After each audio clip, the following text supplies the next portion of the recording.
चलिए भाई, आज शुरू करते हैं हम third group cations. Yes, qualitative analysis के अंदर आ जाएगा थर्ड ग्रुप। थर्ड ग्रुप के कैटायन याद है, ऑल, करोड़पति, फकीर। ठीक है, ऑल, करोड़पति, फकीर। ठीक है, ये तीन थे। इनका ग्रुप रिएजेंट था आपका NH4OH in presence of NH4Cl। ये आपका NH4OH in presence of NH4Cl आ गया। अब NH4Cl in presence of NH4OH in presence of NH4Cl जब डालेंगे आप, तो इनके सबके हाइड्रोक्साइड के प्रेसिपिटेट आएंगे। ये हाइड्रोक्साइड के जो प्रेसिपिटेट आए, ये हाइड्रोक्साइड के पीपीटी आए थे थर्ड ग्रुप के, और मैंने इनको फिल्टर किया था। फिल्टर करके मैंने कहा था थर्ड ग्रुप के पीपीटी को यहाँ रख दो साइड में, याद आया? तो वो साइड में रखे हुए हैं। अब वो पीपीटी लिए टेस्ट ट्यूब में डाल दिए मैंने वापस, खाली टेस्ट ट्यूब में। ये पीपीटी लेके किस में डाल दिए? खाली टेस्ट ट्यूब में डाल दिए ऐसे। अब टेस्ट ट्यूब में डालने के बाद अब हमने क्या किया, इसको डिसॉल्व कर लिया पूरे पीपीटी को, डिसॉल्व इन कंसंट्रेट HCl।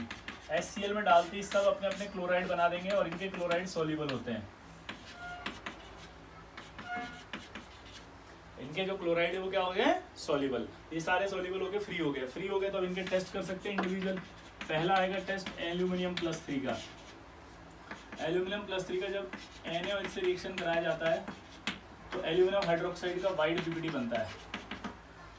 अब आप सोच रहे होंगे यहाँ पर हमने Ki नहीं लिया, फिर हमने K2CrO4 नहीं लिया, साइनाइड नहीं लिया, क्योंकि वो सब सॉल्युबल है, उनके कोई पीपीटी आएंगे नहीं, तो नो रिएक्शन।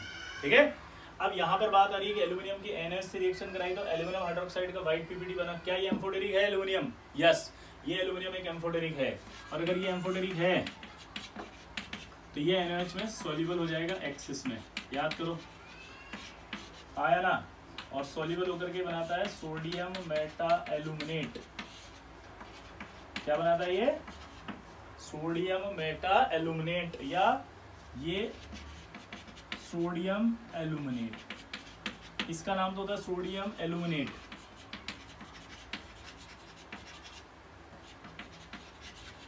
और इसका नाम होता है सोडियम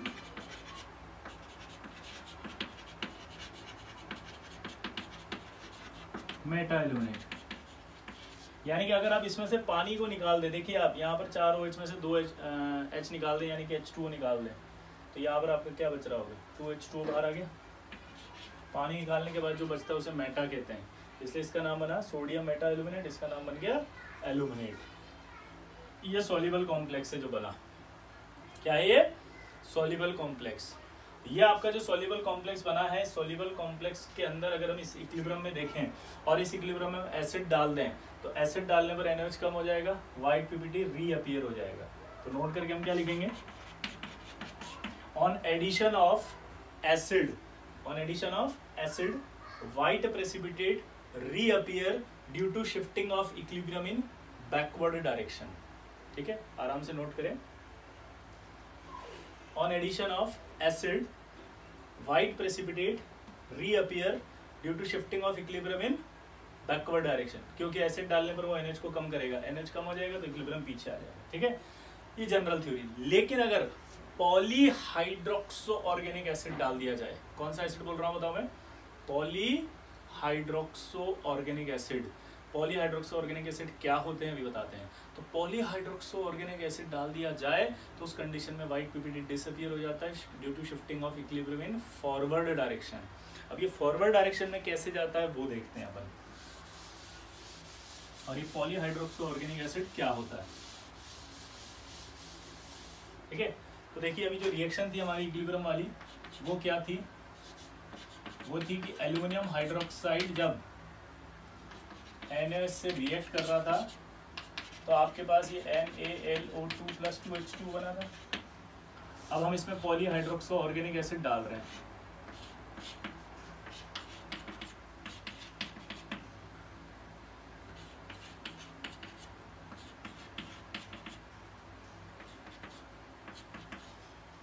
क्या ये कोई एसिड है? देखो जरा फटाफट जल्दी से सोचो, क्या कोई एसिड है ये? कौन सा एसिड है? अगर है तो बताओ। Tartaric acid.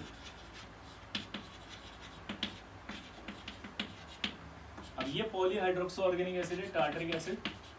इसको अगर मैंने डाल दिया इसमें इक्विलिब्रियम में, तो ये क्या करेगा जरा देखना।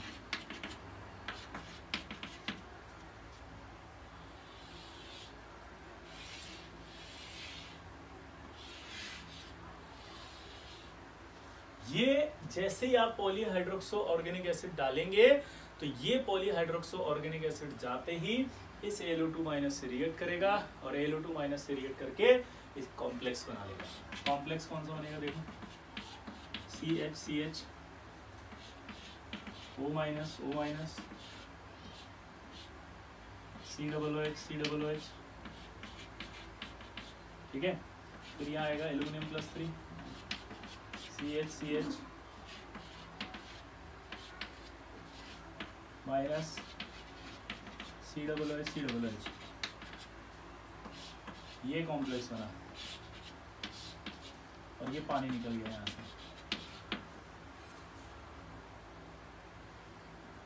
अब आप सोचो कि अगर ये पॉलीहाइड्रोक्सो ऑर्गेनिक एसिड डालने पर ये कॉम्प्लेक्स बनेगा तो यहाँ से इसका मतलब ये हट जाएगा, और अगर इक्विलिब्रियम में से हटेगा तो इक्विलिब्रियम आगे भाग जाएगा, आया ना।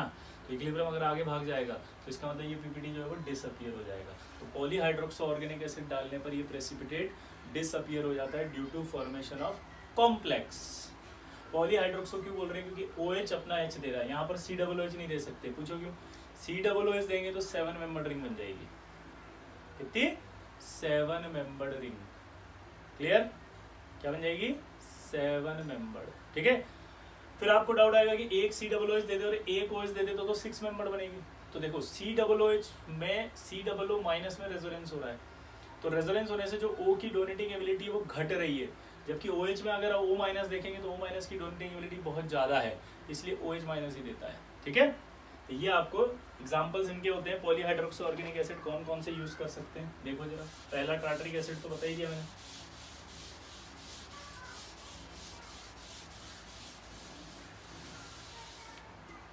ये रिएक्शन बहुत इंपॉर्टेंट है, आती है भी एग्जाम में, ध्यान रखना। पहला तो मैंने दे दिया टार्टरिक एसिड, दूसरा आपका है सिट्रिक एसिड, तीसरा आपका है मैलिक एसिड, और चौथा आपका है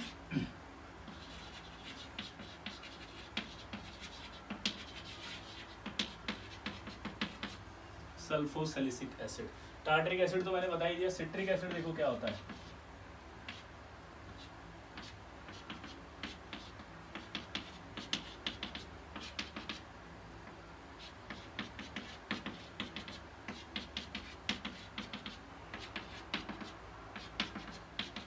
तो जो हम एसिड ले रहे हैं उसमें OH ग्रुप का होना जरूरी है, ये OH वाले ले रहे हैं बंदे। मैलिक एसिड की बात करें, ये मैलिक एसिड का फॉर्मूला,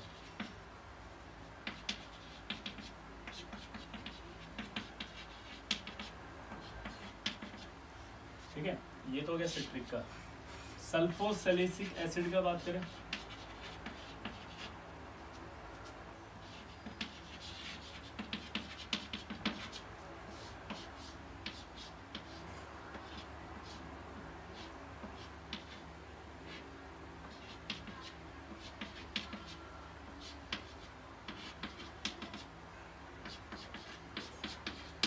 ये सल्फोसैलिसिक एसिड है, ठीक, देखो OH आ रहे हैं सब में, ठीक है। ये एसिड्स अगर डाल दें अपन तो फिर एल्यूमिनियम हाइड्रोक्साइड का वाइड प्रेसिपिटेट जो है वो डिसअपियर हो जाएगा, क्योंकि इक्विलिब्रियम आगे शिफ्ट हो जाएगा due to formation of complex.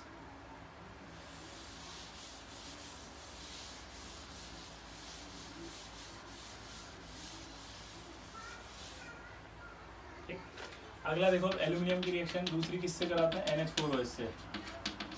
अब NH4OH से कराएंगे तो एल्यूमिनियम हाइड्रोक्साइड बनेगा, और एल्यूमिनियम हाइड्रोक्साइड का वाइड प्रेसिपिटेट आएगा, एक्सिस में इनसॉल्युबल ही आएगा। अभी एक्सिस में इनसॉल्युबल क्यों आया बताओ, क्योंकि ये डी ब्लॉक नहीं है, इसलिए सॉल्युबल नहीं रहेगा, इनसॉल्युबल रहेगा, ठीक है। अब जो थर्ड ग्रुप केटाइंस हैं इनका एक की पॉइंट चलेगा जिससे जल्दी जल्दी सवाल होंगे, थर्ड ग्रुप के लिए सिर्फ, ठीक है। थर्ड ग्रुप की बात कर रहे हैं, देखना जरा कि कार्बोनेट सॉल्ट्स ऑफ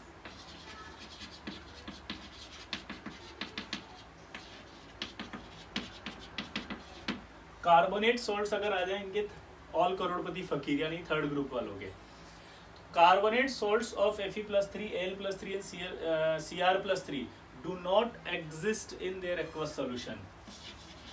क्या बोल रहा है वो? Do not exist in their aqueous solution. वो एग्जिस्ट ही नहीं करते। Reason because they are readily hydrolysed.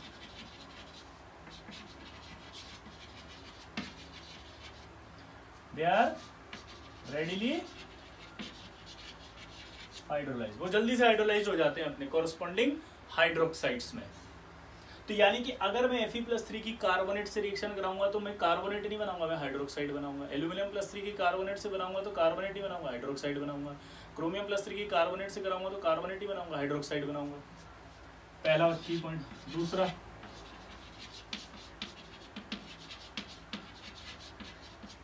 Sulphide salts of Chromium+3 and Aluminium+3 and magnesium. Iron नहीं है यहाँ पे, या मैग्नीशियम है, ध्यान रखना, ठीक है। इनके लिए भी ये लिखो, क्या? Do not exist in their aqua solution, they are readily hydrolysed into their corresponding hydroxide. इनके लिए भी क्या लिखोगे? Do not exist in their aqua solution, they are readily hydrolysed into their corresponding hydroxides. ये भी कॉरस्पॉन्डिंग हाइड्रोक्साइड्स में soluble हो जाते तुरंत। क्लियर सबको? तीसरा, some basic acetates of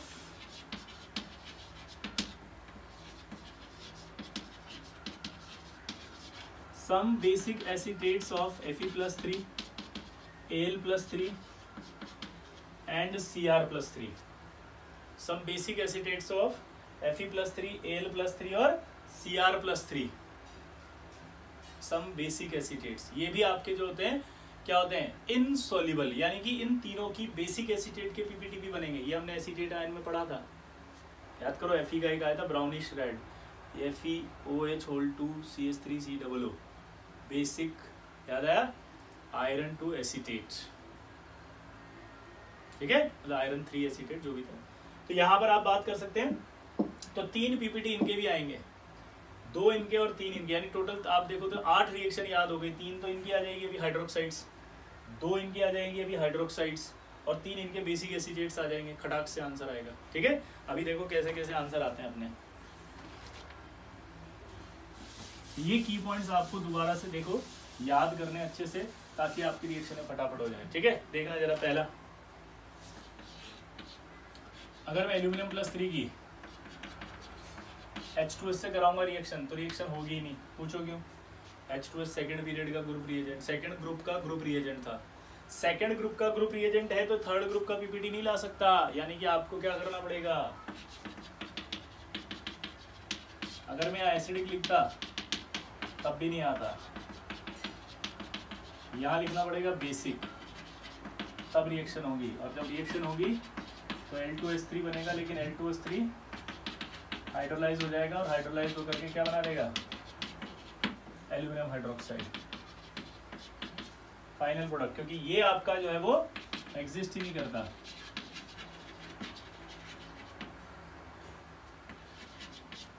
dry condition होती तो एग्जिस्ट करता, ड्राई। लेकिन अगर एक्वस, और हम सॉल्ट के अंदर करवा रहे हैं, सॉल्ट के अंदर करा रहे हो तो एक्वस में कैसे एग्जिस्ट करेगा?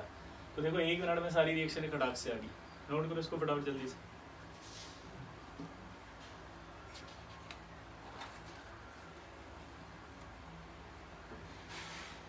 हो गया। अब अगर हम बात करते हैं इसकी जगह अमोनियम सल्फाइड ले लो, तो भी आपका वही L2S3 बनेगा, और L2S3 वापस से क्या हो जाएगा? पानी में है तो हाइड्रोलाइज्ड, और ये बन जाएगा, ठीक है। अगर मैं एल्यूमिनियम+3 की किससे करा दूं? Na2CO3 से। जल्दी बताओ, अब Na2CO3 कराओगे क्या बनेगा? Aluminium hydroxide, white PPT. पूछो क्यों?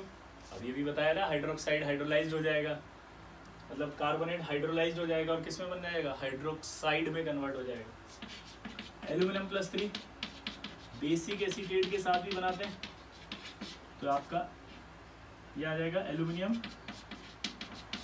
OH2 CH3COO-, ये वाइट पीपीटी माइनस हट जाएगा, की पॉइंट दो एक, एल्यूमिनियम के सारे प्रेसिपिटेट व्हाइट, पीपीटी सारे क्या होंगे व्हाइट।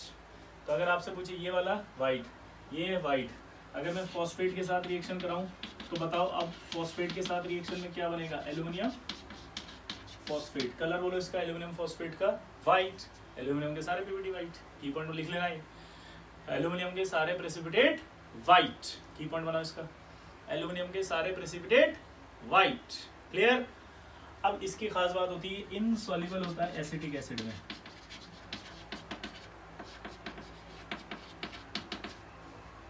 ये क्या है बताओ, इनसॉल्युबल इन एसिटिक एसिड, ये एसिटिक एसिड में इनसॉल्युबल है, और ये इनसॉल्युबल है, इसका डिस्टिंक्शन हुआ है किससे, सेकंड ग्रुप यानी कि alkaline earth metal, second group मतलब यहाँ पर पीरियोडिक वाला, अल्कलाइन अर्थ मेटल के जो फॉस्फेट होते हैं वो सब सॉल्युबल होते हैं एसिटिक एसिड में, ये इनसॉल्युबल होता है। तो अगर कभी आपको दे दें कि बेरिलियम फॉस्फेट है या बेरियम फॉस्फेट है और एक एल्यूमिनियम फॉस्फेट है, पता लगाओ, दो टेस्ट ट्यूब अलग अलग दे दी, तो आप बेरियम फॉस्फेट में डाल दोगे खटाक से एसिटिक एसिड, वो हो जाएगा सॉल्युबल और ये इनसॉल्युबल, पता लग जाएगा।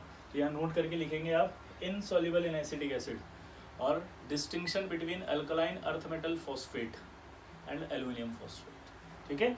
और सॉल्युबल किसमें होता है, ये अल्कलाइन सॉल्यूशन यानी कि सॉल्युबल इन NaOH, एम्फोटेरिक है ये, तो एम्फोटेरिक होगा तो NaOH में सॉल्युबल हो जाएगा, एम्फोटेरिक है ना तो NaOH में क्या हो जाएगा सॉल्युबल, ठीक।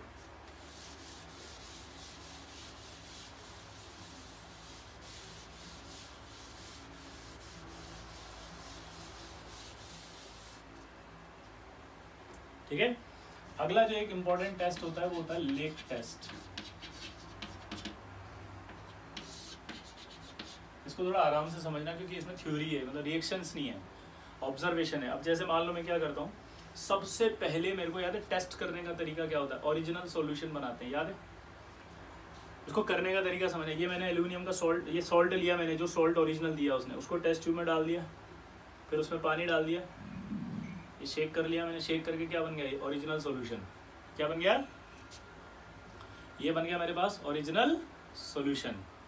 फिर याद है इसके अंदर हम ग्रुप रिएजेंट डालते हैं, डाइल्यूट HCl डाला, कोई पीपीटी नहीं आया मतलब फर्स्ट ग्रुप एब्सेंट, फिर डाला H2S गैस, पास किया एसिडिक मीडियम में, कोई पीपीटी नहीं आया मतलब सेकंड ग्रुप एब्सेंट, फिर डाला मैंने अब इसके अंदर क्या, NH4OH in presence of NH4Cl, जैसे ही ऐड किया, अगर एल्यूमिनियम है, अच्छा जान पूछ के वो व्हाइट सॉल्ट देगा, अगर व्हाइट सॉल्ट दिया है लैब में, ये मैं लैब वाली बातें बता रहा हूँ, तो कन्फर्म एल्यूमिनियम ही, क्योंकि अगर वो थर्ड ग्रुप का सॉल्ट देता और उसमें अगर Fe होता तो येलो कलर का होता वो, और अगर आपका जो है वो क्रोमियम होता तो ग्रीन कलर का होता, तो सॉल्ट अजीब सा होता है, येलो ग्रीन और वाइट मिला के अजीब सा।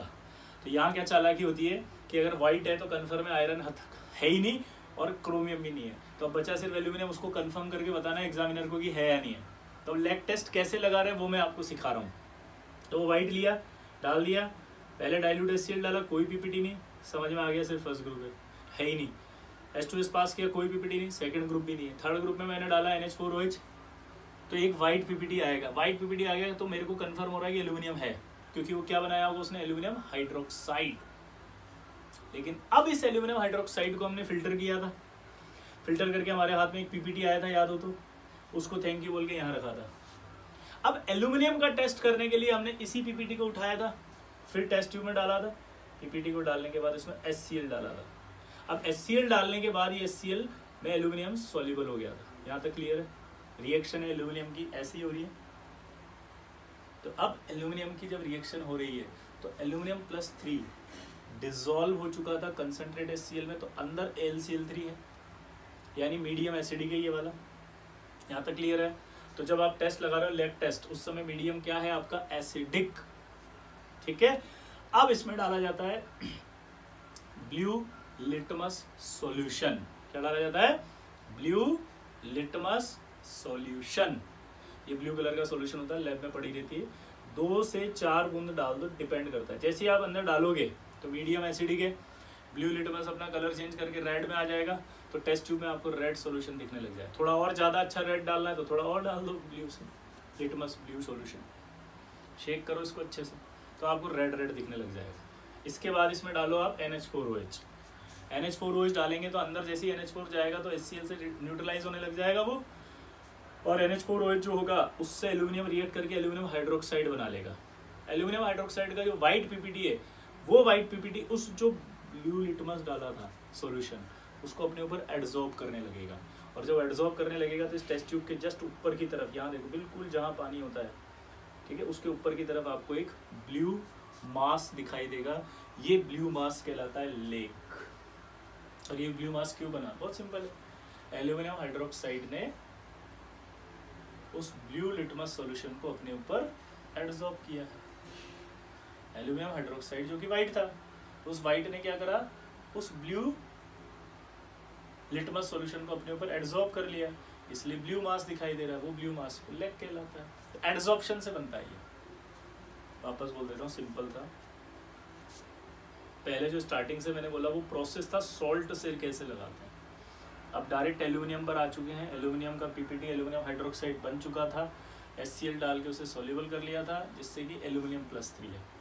एल्यूमिनियम +3 के सॉल्यूशन में डालोगे आप पहले ब्लू लिटमस सॉल्यूशन डाल दिया आपने तो तुरंत रेड हो जाएगा क्योंकि HCl था। फिर डालोगे NH4OH से एसिडिक मीडियम खत्म होना शुरू होगा और NH4OH से OH से रिएक्ट करके एल्यूमिनियम हाइड्रोक्साइड बना लेगा।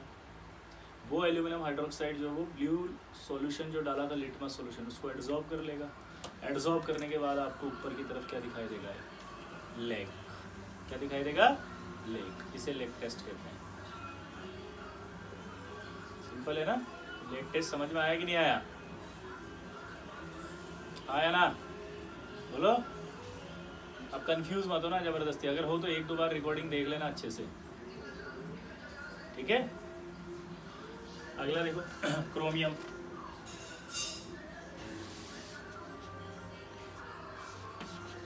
अब क्रोमियम +3 की भी रिएक्शन वही है। पहले वो NH से कराएंगे chromium hydroxide, green PPT,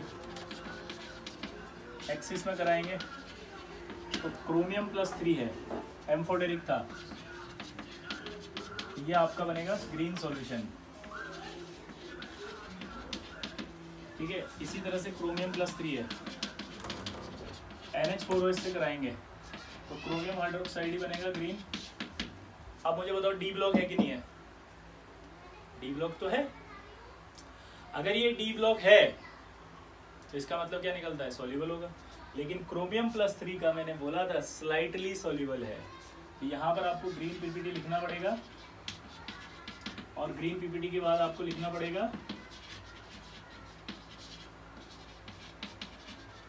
slightly soluble in NH4OH, axis of NH4OH, ठीक है। तो यहाँ पर जब आप NH4OH डालेंगे तो स्लाइटली सॉल्युबल होकर के एक कॉम्प्लेक्स बनाएगा ये Cr, पिंक और वॉयलेट कलर का कॉम्प्लेक्स है ये,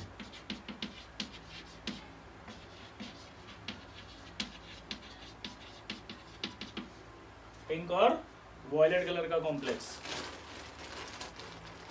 ठीक है। अब फिर से बोल रहा हूँ, ये आपका ग्रीन पीपीटी यहाँ पड़ा हुआ था, उसमें से थोड़ा सा उधर गया था, अभी भी ये दिख रहा है ऐसे के ऐसे ही, तो इसका मतलब ये नहीं कहेंगे कि आप ये सॉल्युबल हो गया। स्लाइटली सॉल्युबल मतलब ये थोड़ा सा बना है, तो पिंक और वॉयलेट कलर कॉम्प्लेक्स, ठीक है। अगला देखो,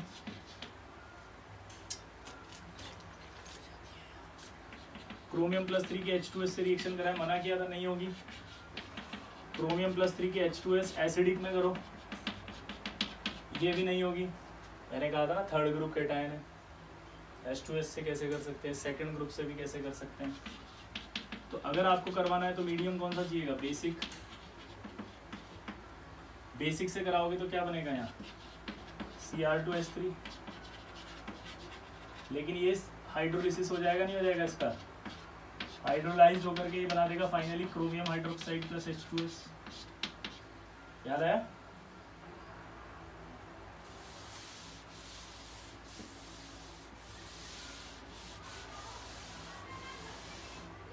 अब देखो अगला, अगर मैं यहीं पर आपको याद है एक Na2CO3 से भी करवाई थी रिएक्शन, आप ही बताओ, मुझे नहीं पता क्या करूं मैं इसमें। कार्बोनेट बनाऊं, हाइड्रोक्साइड, क्योंकि ये भी हाइड्रोलाइज हो जाता है। वो की पॉइंट याद कर लेना। देखो की पॉइंट से खट से रिएक्शन खत्म हो गई। यहाँ पे क्रोमियम +3 की रिएक्शन अगर बेसिक एसीटेट से कराएं, सॉरी एसीटेट आयन से कराएं, तो बेसिक एसीटेट बनेगा ये।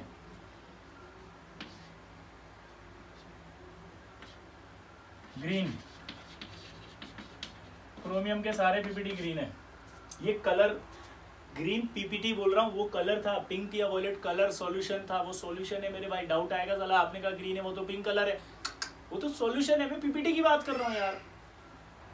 ऐसे एल्यूमिनियम में मैंने बोला था सारे व्हाइट पीपीटी होते, वो तो लेक एक अलग कॉम्प्लेक्स बना था जिसके अंदर आपका एड्सॉर्प्शन से वो ब्लू दिखाई दिया था।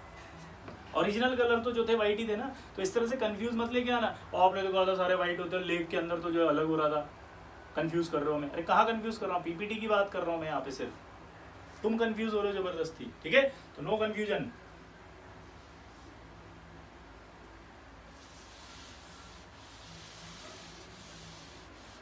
ये आपका क्रोमियम भी समाप्त। क्रोमियम छोटा सा ही था। आयरन की रिएक्शन जब हम I- से कराते थे, यहाँ खास बात मैंने उस दिन भी बताई थी जब कॉपर पढ़ा रहा था कि FeI3 does not exist due to redox reaction. याद आया? तो ये FeI3 इससे रिएक्ट कराओगे तो Fe+2 बनेगा और ये I2 बना देगा। I- से ये रिएक्ट कर लेगा।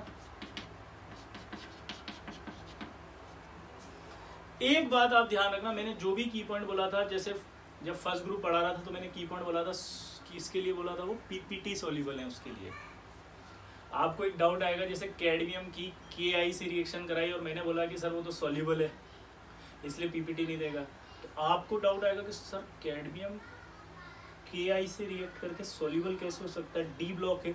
आपने तो मना किया था कि डी ब्लॉक वाले I- के साथ सॉल्युबल नहीं होते। तो ये डाउट को यहाँ पर ऐसे बड़ा बड़ा करके क्रॉस करना, क्योंकि मैंने क्या कहा था, मैंने कहा था कि जब डी ब्लॉक I- से रिएक्ट करके पीपीटी बनाए तो वो पीपीटी सॉल्युबल होगा नहीं होगा एक्सिस में। इसका की पॉइंट था, वो प्रेसिपिटेट सॉल्युबल होगा कि नहीं होगा। ध्यान दीजिए वापस से, Ag+I- से रिएक्ट करके AgI बना रहा है। अब यार AgI का पीपीटी येलो है तो वो एक्सिस ऑफ KI सॉल्युबल है कि नहीं है, ये चेक कर रहे हैं हम ये नहीं कह रहे हैं कि ये रिएक्ट करके ही नहीं बनाएगा कुछ। मेरा पॉइंट समझना। मैंने जो की पॉइंट लिखाया कैटायंस में, कंफ्यूज मत होना, वो लिखाया था प्रेसिपिटेट्स के सॉल्युबल होने का।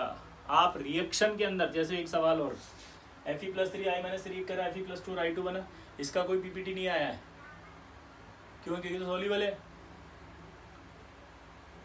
यहाँ पर मतलब सिर्फ रिएक्शन हुई है, ये कोई पीपीटी नहीं है, इसलिए इसका कलर भी नहीं लिख रहा मैं, पीपीटी भी नहीं लिख रहा।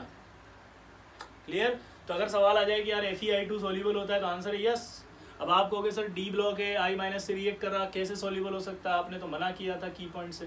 की पॉइंट में फिर बोल रहा हूँ, वो ध्यान से सुनना। रिएक्शन करेंगे फिर पीपीटी बनेगा, तो वो पीपीटी सॉल्युबल होगा नहीं होगा उसके बारे में था कम की पॉइंट। आया था ना डाउट ये? कैडमियम+2 की I- से रिएक्ट कराई तो आपने कहा CdI2 सॉल्युबल है इसलिए पीपीटी नहीं बनेगा, टेस्ट नहीं देगा। ये क्रॉस कर देना डाउट। ठीक है, चलिए तो अगला बढ़ते हैं। रेडॉक्स हो गया ये, और नोट में यहाँ पर लिख भी लेंगे हम कि FeI3 does not exist due to redox। जिसको मैंने जो बोला समझ में नहीं आया उसको पॉज करके 2 से 3 बार सुनना, अच्छे से समझ में आएगा। बहुत बड़ा डाउट खत्म कर दिया मैंने। ये क्या होता है ना, अभी तो सुन लेते हो तुम नींद में, जब तुम सवाल सॉल्व करोगे ना, सवाल में फिर तुम नेतागिरी पर आओगे, सर ये भी आंसर जाएगा, ये भी जाएगा, ये भी जाएगा, तब फिर ये बातें याद आती है जो मैं बोल रहा हूँ। तो FeI3 does not exist due to redox। चलिए आगे बढ़ते हैं फिर। अब Fe+3 की Cn- से कराते हैं। तो अब यहां देखो ये पीपीटी बना,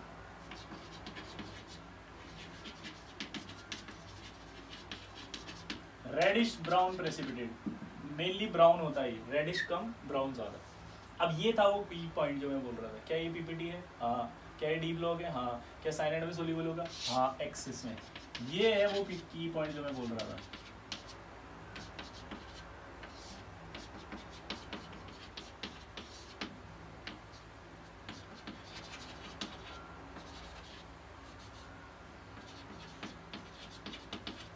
येलो सॉल्यूशन,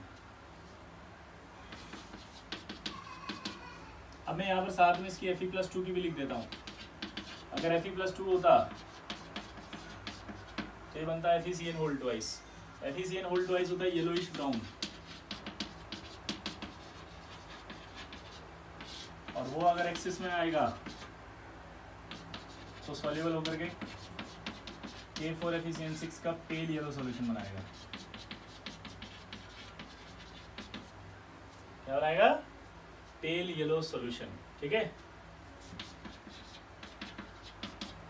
अब अगर हम बात करें किसकी, H2S की, तो H2S के साथ देखो एक खास बात है, यहाँ पर यहां हो रहा है रेडॉक्स रिएक्शन। ये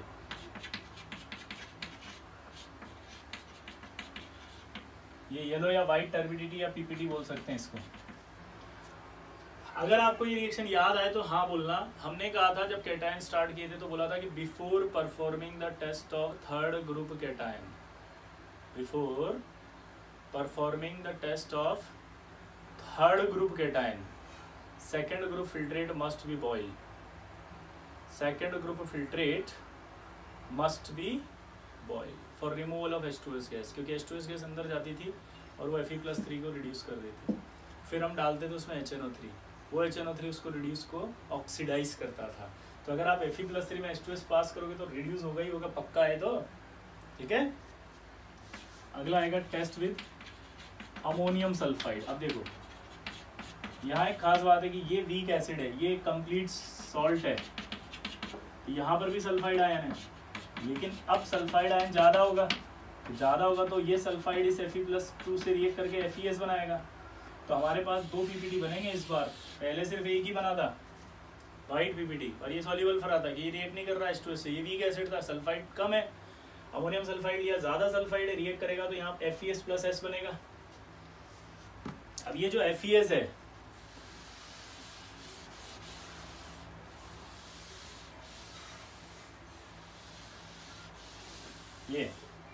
ये जो FeS है ये होता है ब्लैक कलर का, ठीक है, और ये होता है आपका soluble in dilute HCl and dilute H2SO4। ये दोनों नॉन ऑक्सीडाइजिंग एसिड से याद करो।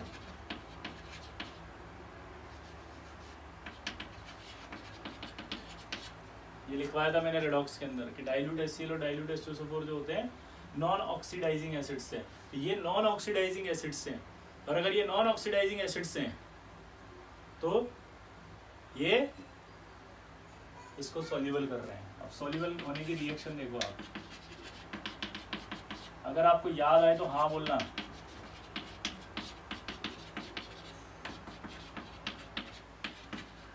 H2S गैस बाहर आएगी, किप्स एपरेटस में होती थी ये रिएक्शन,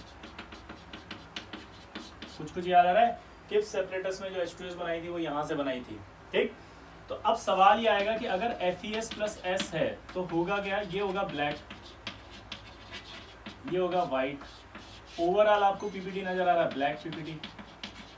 तो ये ब्लैक प्रेसिपिटेट जब डाइल्यूट HCl या डाइल्यूट H2SO4 में डाला जाए, या ये ब्लैक प्रेसिपिटेट जब नॉन ऑक्सीडाइजिंग एसिड में डाला जाए, तो इसको क्या होगा, ये तो हो जाएगा सॉल्युबल और सल्फर का व्हाइट या येलो पीपीटी दिखाई देगा। यानी कि इस ब्लैक पीपीटी को आपने किस में कन्वर्ट कर दिया, व्हाइट या येलो प्रेसिपिटेट। ये ब्लैक प्रेसिपिटेट व्हाइट प्रेसिपिटेट में कन्वर्ट कर दिया आपने। दोबारा बोलो क्या बोला मैंने, ये white precipitate sorry black precipitate white PPT में कन्वर्ट कर दिया। आराम से सुनेंगे दोबारा। अमोनियम सल्फाइड था, ये Fe+2 था, Fe+3 था। यार एक तो है ना, तुम लोग क्या करते हो ना, पता है, ये 2 और 3 लिखे होते हैं ना, उसको भी फोटो खींच के डाल देते हैं। अंडरस्टूड होता है, Fe+3 का टेस्ट पढ़ रहे हैं, +3 की सल्फाइड से रिएक्शन हुई तो रिड्यूस हो रहा है +2, और सल्फाइड भी ऑक्सीडाइज हो रहा है सल्फर। ये +2 बचे हुए सल्फाइड से रिएक्ट करके क्या बनाता है, FeS। ये ब्लैक होता है, ये व्हाइट होता है, ये ब्लैक है, ये व्हाइट है, ओवरऑल क्या दिखेगा, ब्लैक। अब इसकी प्रॉपर्टी मैंने लिखाई कि सॉल्युबल होता है डाइल्यूट HCl एंड H2SO4 में। इनका नाम बता दिया नॉन ऑक्सीडाइजिंग एसिड। रिएक्शन बता दी कि यार FeCl2 बनाता है और H2S उड़ जाती है। तो यानी जब इस पूरे पीपीटी के अंदर आप कोई नॉन ऑक्सीडाइजिंग एसिड या डाइल्यूट HCl डाइल्यूट एसिड डालेंगे तो ये तुरंत सॉल्युबल हो जाएगा और ये बचेगा सल्फर। यानी ब्लैक पीपीटी किस में दिखाई देगा आपको? व्हाइट। पैराग्राफ बनता है भाई, इंपॉर्टेंट है, लिख लेना।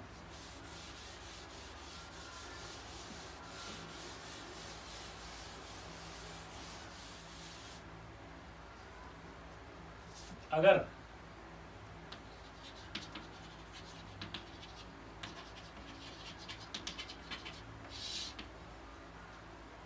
अल्कलाइन मीडियम में रिएक्शन कराई जाए इसकी,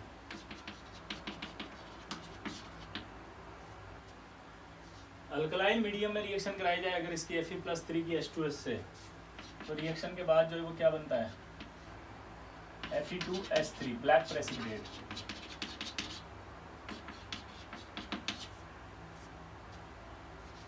अल्कलाइन मीडियम में अगर कराई जाए तो क्या बनता है? Fe2S3। और अगर इसको फिर से एसिडिफाइड किया जाए तो ये डिकम्पोज हो जाएगा FeS+S में।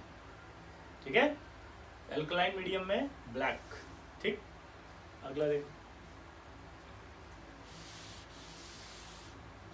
अब वही बात है कि Fe+3 की रिएक्शन कराओ वापस, किससे? Na2CO3 से, तो FeOH होल थ्राइस बनेगा और FeS होल थ्राइस भी रेडिश ब्राउन होता है। ठीक है, Fe+3 की रिएक्शन अगर एसिटेट आयन से कराई थी, ये हमने वहाँ पढ़ी थी ढंग से। एसिटेट आयन में टेस्ट पूरा ढंग से पढ़ा था, टेस्ट विद न्यूट्रल FeCl3। तो आपके पास क्या बना था? ये Fe, ये ब्राउनिश रेड, याद है ब्राउनिश रेड पीपीटी।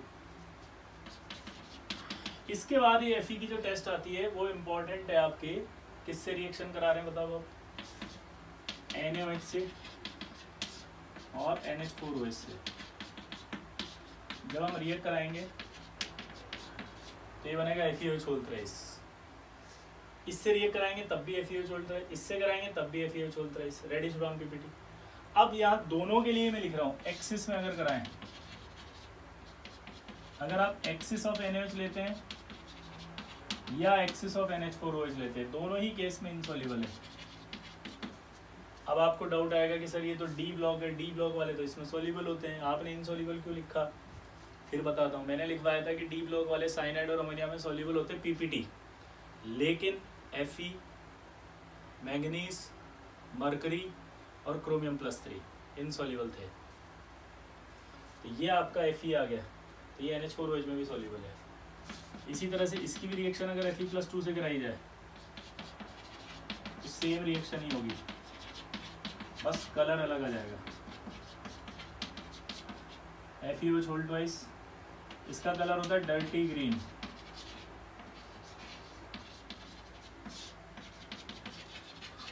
एक्सिस में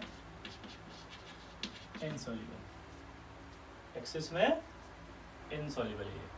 ठीक है, अगला देखो, सिंपल है, की पॉइंट को अच्छे से याद करना। फिर से कोई डाउट आए तो जाके की पॉइंट को अच्छे से करना, अपने आप आएगा सब समझ में।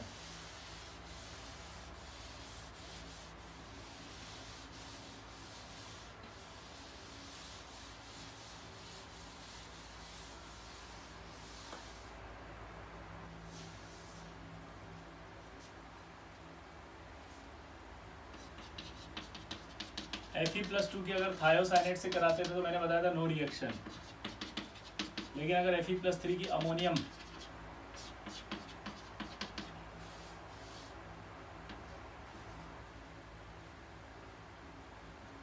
थायोसाइनेट से करा दें, थायोसाइनेट कोई सा भी हो सकता है, सोडियम लो, अमोनियम लो, कोई भी, तो आपको सबको पता है यार कि FeSCN होल थ्राइस बनता था ब्लड रेड कलर।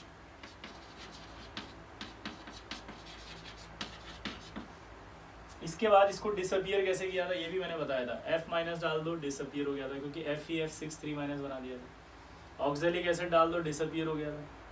मरकरी वाला डाल दिया था याद है, तो भी आपका डिसअपियर हो गया था। तो ये डिसअपियर हो जाता है खूनी लाल। और मैंने ये भी बताया था कि इसको जब भी लिखते हैं तो आप इसको इस तरह से ही लिखना, क्योंकि इसी से सवाल बनेंगे ये ठीक है। ये बहुत इंपॉर्टेंट है, इसमें डिस्टिंक्शन हो जाता है आपका, डिस्टिंक्शन बिटवीन Fe+2 और Fe+3। क्या हो जाएगा ये? डिस्टिंक्शन बिटवीन Fe+2 और Fe+3। क्यों हुआ? क्योंकि ये टेस्ट नहीं देगा, ये दे देगा। तो दो टेस्ट ट्यूब आपको दे दे और कहे कि एक में Fe+2 एक में Fe+3 है, आपसे कहे कि बताओ किसमें Fe+2 और किसमें Fe+3, तो आप थायोसाइनेट डाल दो। जिसमें Fe+2 होगा वो कोई चेंज नहीं होगा, जिसमें ब्लड रेड कलर आ गया वो Fe+3 है। नोट करो।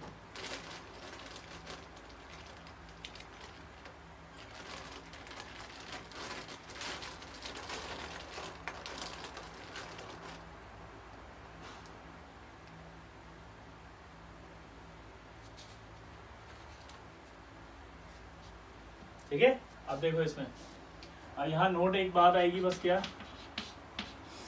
नाइट्रेट एब्सेंट होना चाहिए इसमें, बिकॉज ये नाइट्रेट भी थायोसाइनेट से रिएक्ट कर सकता है, और ये एनो थायोसाइनेट, इसका नाम होता है नाइट्रोसिल, नाइट्रोसिल थायोसाइनेट बना देता है रेड कलर का। तो नाइट्रोसिल थायोसाइनेट बन जाएगा रेड कलर का। तो नाइट्रोसिल थायोसाइनेट अगर रेड कलर का बन जाएगा तो ये कंफ्यूजन क्रिएट कर सकता है, इसलिए नाइट्रेट मस्ट भी एब्सेंट होना चाहिए इस टेस्ट में। ठीक है,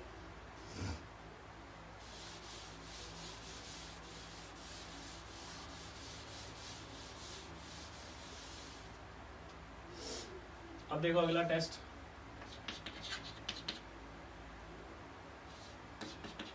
टेस्ट विद आ रहा है आपका K4FeCN6 से।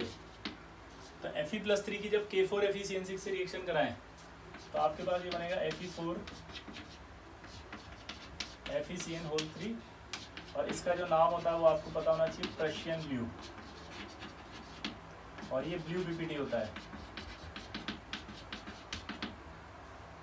ठीक है, अगर आप इसके अंदर NaOH डाल दें तो ये डीकम्पोज हो जाएगा, क्योंकि NaOH से ये रिएक्ट करेगा तो ये तो बनाएगा FeOH होल थ्राइस। क्या ये एक्सिस में सॉल्युबल होगा NaOH में? नहीं, क्योंकि एम्फोटेरिक नहीं है। और साइड प्रोडक्ट जो बनेगा इसके साथ वो क्या बनेगा? ये Fe माइनस कितना आएगा बताओ? 4। ये आपका रेडिश ब्राउन पीपीटी। कल मैंने ऐसे कैसे एक और पीपीटी बताया था, चॉकलेट ब्राउन वाला, वो भी NaOH में डीकम्पोज हुआ था, याद आया? अच्छा, ये NaOH में भी डीकम्पोज है, NH4OH में भी डीकम्पोज है, क्योंकि दोनों में ही पीपीटी नहीं बनाएगा, दोनों में पीपीटी सॉल्युबल नहीं हो पाएगा, क्योंकि आयरन का तो NH4OH में भी नहीं होता। कॉपर का हुआ था, याद है? तो अपन ने कहा था कि वो हम क्या बोलेंगे? डिसॉल्व, और यहाँ क्या बोलेंगे? डीकम्पोज। ठीक, अगर यहाँ पर एक्सिस में लिया जाए note, if axis of K4FeCN6 लिया जाए, देन सॉल्युबल प्रशियन ब्लू बनता है।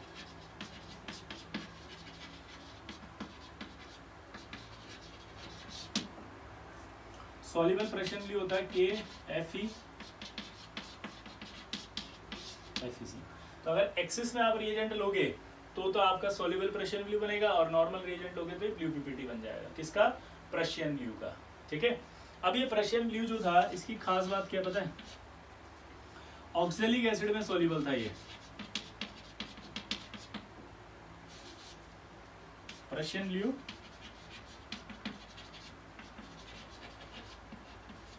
सॉल्युबल इन, प्रशियन ब्लू जो था सॉल्युबल था इन ऑक्सैलिक एसिड, और ऑक्सैलिक एसिड में सॉल्युबल होने के बाद जो ब्लू सॉल्यूशन बन जाता था, वो ब्लू सॉल्यूशन पुराने जमाने में जो है वो ब्लू इंक, राइटिंग इंक के लिए यूज किया जाता था। पहले आते इंक वाले पेन आते थे। तो क्या बोला मैंने, दोबारा बताओ? प्रशियन ब्लू यानी ब्लू पीपीटी ऑक्सैलिक एसिड में सॉल्युबल हो जाता है, और ऑक्सैलिक एसिड में सॉल्युबल होने के बाद जो ब्लू सॉल्यूशन बनता है, उस ब्लू सॉल्यूशन से हम क्या करते हैं? राइटिंग इंक बनाते हैं। क्या बनाते हैं? राइटिंग। यह आपका प्रशियन ब्लू।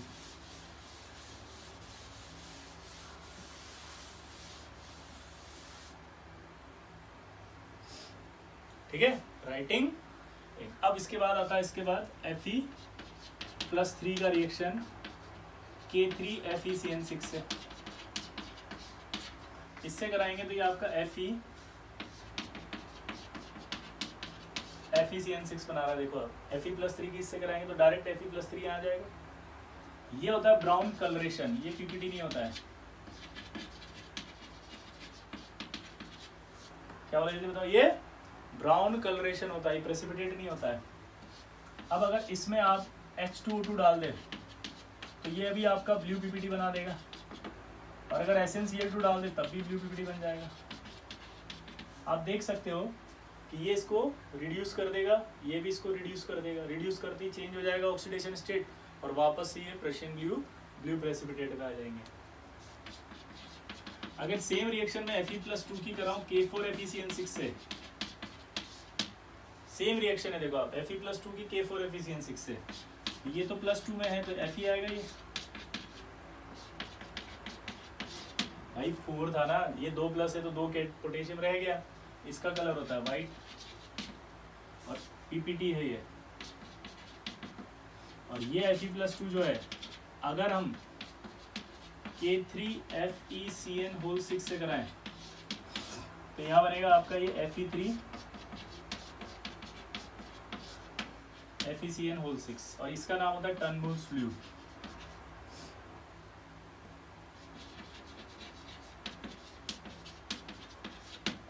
टर्नबुल्स ब्लू, ये भी ब्लू प्रेसिपिटेट होता है। ये भी क्या होता है? Blue precipitate. ये भी क्या है? Blue precipitate. अब एक खास बात आपको कोऑर्डिनेशन में मैंने बताई थी, याद हो तो, कि Prussian blue and Turnbull's blue, क्या बोला मैंने? Prussian blue and Turnbull's blue both are identical, hence they cannot be distinguished with Moss-Baer spectroscopy। अगर नहीं याद है तो वापस सुन लो, बताया है तो रिवाइज कर लो, नहीं बताया तो सुन लो।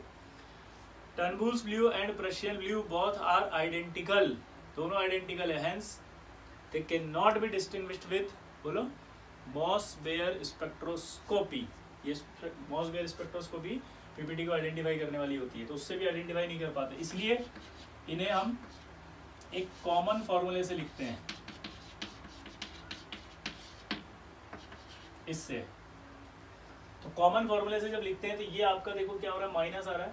यहाँ पर जो आयरन है वो या तो 2 हो सकता है या 3 हो सकता है। यहाँ पर भी आयरन या तो +2 में हो सकता है या +3 में हो सकता है। अब देखो, अगर ये इलेक्ट्रॉन जो है ना यहाँ से यहाँ ट्रांसफर हो जाए सपोज, तो ये +2 से अगर होगा तो +3 में आ जाएगा। यहाँ से इलेक्ट्रॉन अगर यहाँ ट्रांसफर हो जाए तो ये +2 होगा तो ये +3 आ जाएगा, ये +3 आ जाएगा, ये +2 आ जाएगा। तो ये इलेक्ट्रॉन ट्रांसफर ही करता रहेगा। इसी ट्रांसफर को कहते हैं हम चार्ज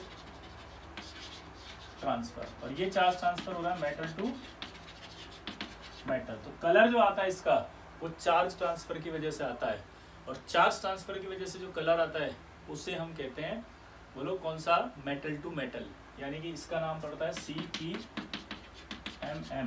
क्या पड़ता है नाम बताओ? CTMM, charge transfer metal to metal. तो Prussian blue and Turnbull's blue both are identical, they cannot be distinguished with Moss-Baer spectroscopy, hence they are represented as a common formula this। ठीक है, ये आपका ठीक। अगला देखो इसमें,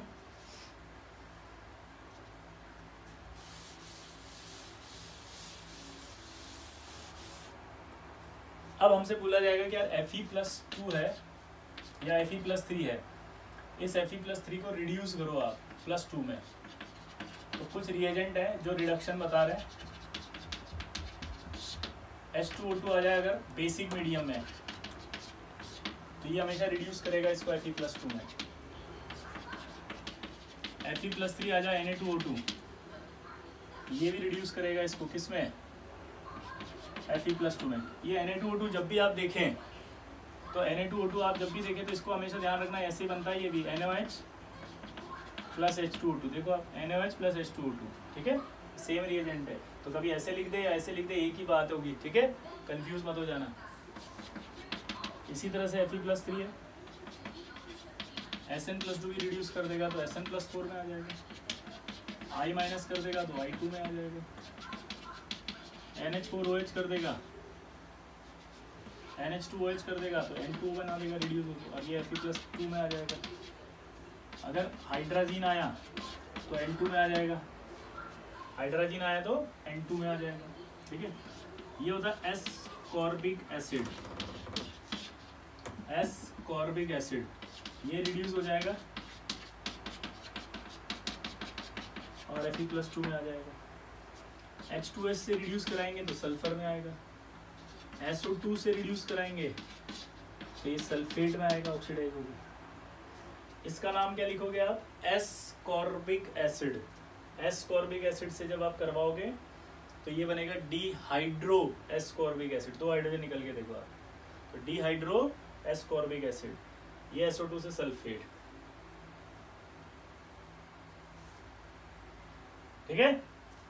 अब इन तीनों को देखो कैसे याद किया मैंने, ये तीन ही कंफ्यूज करेंगे, बाकी तो सिंपल है यार। ये सब +2 में आ रहे हैं, मतलब रिएक्शन ऐसे मत सोचना कि सर ने लिखी नहीं है।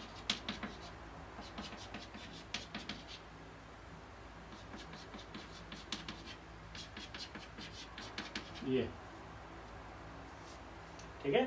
हाँ, तो मैं जो कह रहा था इसको कैसे याद रखेंगे, देखो NH2OH है, रिड्यूस करेगा और खुद ऑक्सीडाइज होगा तो N2O में जाएगा, ये N2 में जाएगा। अब आप एग्जाम में भूल जाओगे कौन सा तो N2 में गया था और कौन सा N2O में गया था, सर याद ही नहीं आ रहा। बहुत आसान है, जहाँ O है वहाँ O वाला प्रोडक्ट बना था, जहाँ O नहीं है वहाँ सिर्फ नाइट्रोजन बना था। इसका नाम तो पता ही, एस्कॉर्बिक एसिड है, ASCORBIC, एस्कॉर्बिक एसिड। यहाँ डिहाइड्रो एस्कॉर्बिक एसिड, ठीक है। बाकी के तो सल्फाइड से सल्फर बनता है, SO2 से सल्फेट बनता है, सबको पता है। तो ये रिडक्शन हो गया Fe+3 का, ठीक है। अगला देखो,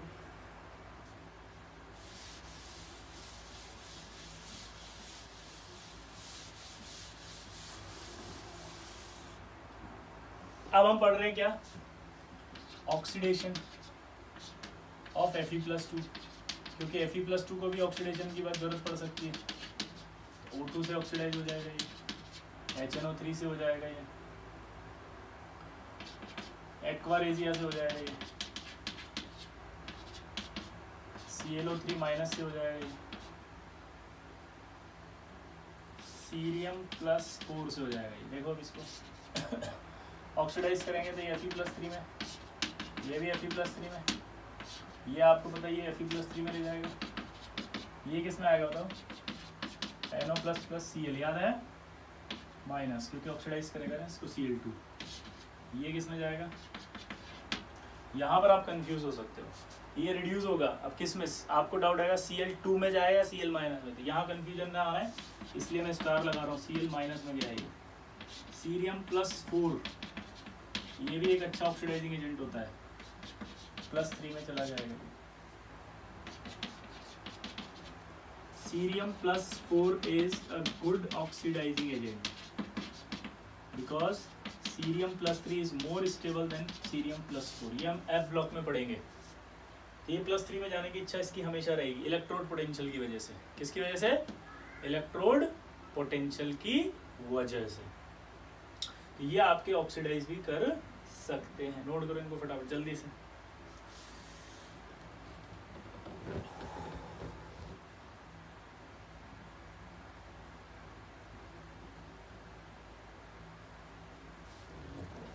हो गया?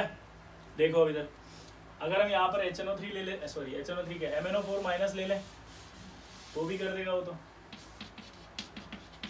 ये भी ऑक्सीडाइजिंग एजेंट ही है। ये किस में ले जाएगा? Fe+3 में। और अगर मैं यहाँ पर Fe+3 के साथ H2O2 ले लूँ एसिडिक मीडियम में, तो ये इसको ऑक्सीडाइज कर देगा। ये एसिडिक था, वो बेसिक था। वो क्या था? बेसिक, ठीक है। चलो लिखो इसको फटाफट। क्लियर?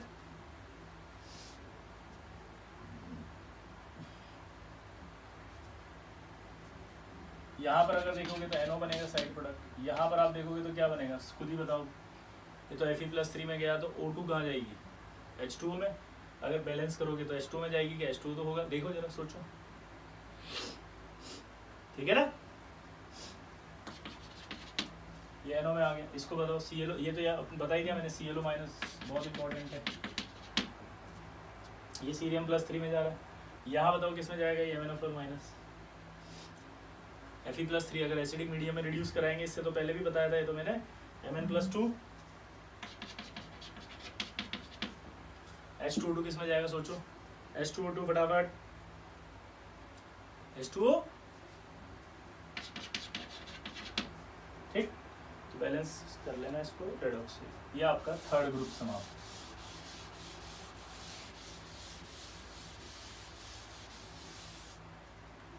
अगला आएगा fourth group.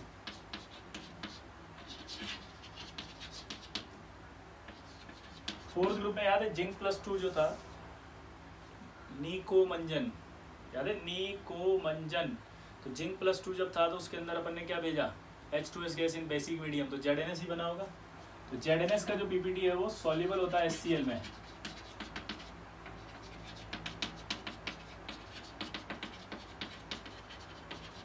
But insoluble in dilute HCl, but insoluble in acetic acid, acetic acid में इनसॉल्युबल है ये, ठीक है। तो अब जिंक की रिएक्शन की बात कर लेते हैं। पहला NaOH से, वापस वही है, जिंक की I- से नहीं है, साइनाइड से नहीं है, क्योंकि सारे सॉल्युबल होंगे ये। जिंक के सारे पीपीटी वाइट, की पॉइंट दे दिया भैया, जिंक के सारे प्रेसिपिटेट वाइट होंगे आपके, कोई कंफ्यूजन नहीं है, ठीक है। तो यहाँ पर आपका जिंक आ गया NaOH से रिएक्ट करके, तो जिंक हाइड्रोक्साइड का वाइट है, एक्सेस में सॉल्युबल होगा नहीं होगा, होगा, पूछो क्यों, एम्फोटेरिक है यार, सॉल्युबल होगा नहीं होगा, होगा, पूछो क्यों, अरे एम्फोटेरिक है। अब इसी एम्फोटेरिक में H2S पास कर देंगे तो ये ZnS वापस आ जाएगा, यानी कि ये इम्परफेक्ट कॉम्प्लेक्स होगा। क्या होगा ये बताओ, इम्परफेक्ट, क्या होगा, इम्परफेक्ट। इसी तरह से Zn+2 की अगर रिएक्शन NH4OH से कराई जाए तो आपका वापस से ZnOH4 बनेगा, ये एक्सिस आएगा,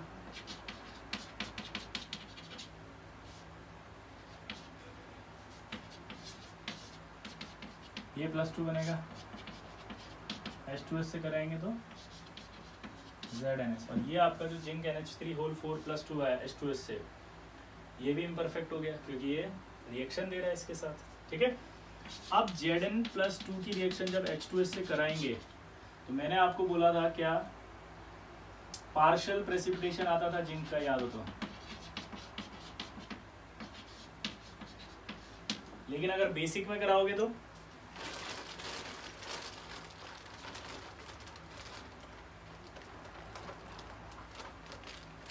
बोलो, बेसिक में कराओगे तो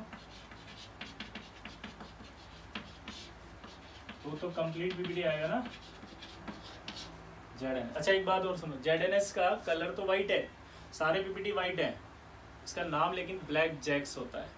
क्या होता है, ब्लैक जैक्स, बड़ा इंटरेस्टिंग है ना।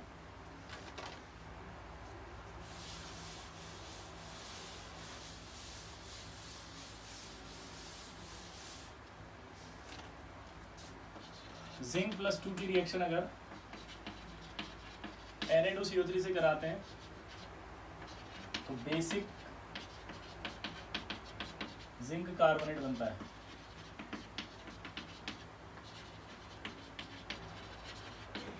बेसिक जिंक कार्बोनेट भी वाइट ही होगा। इसको अगर हीट कर दें तो ये ZnO + CO2 + H2 में आ जाता है।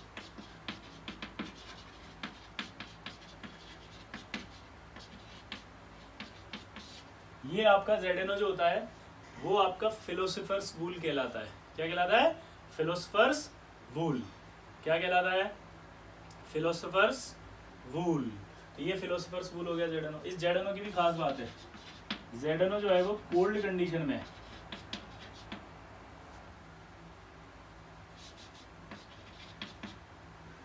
मैं यार नीचे लिख देता हूँ, कंफ्यूज नहीं होता कि कोल्ड में तो वाइट होगा और हॉट में ये येलो हो जाएगा।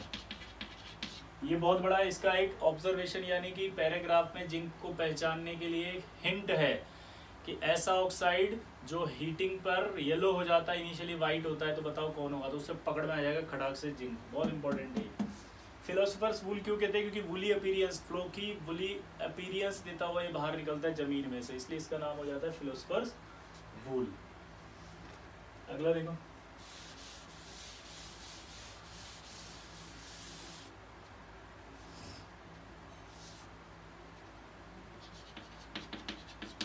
जिंक +2 की अगर हम फॉस्फेट से रिएक्शन कराएं, एक तो होता है इन प्रेजेंस ऑफ या in absence of ammonium chloride, ठीक है, और एक हो रहा है आपका इन प्रेजेंस ऑफ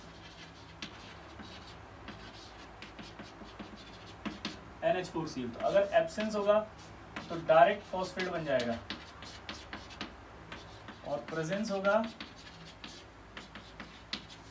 तो अमोनियम वाला बन जाएगा। अच्छा पीपीटी बताओ कौन से कलर होंगे? व्हाइट, सारे जिंक के व्हाइट, तो ये भी दोनों व्हाइट होंगे।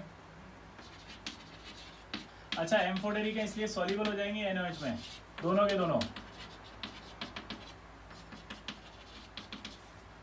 दोनों सॉल्युबल होंगे किसमें? Soluble in NaOH। क्या बोला जल्दी बताओ मैंने? सॉल्युबल इन NaOH, ठीक है।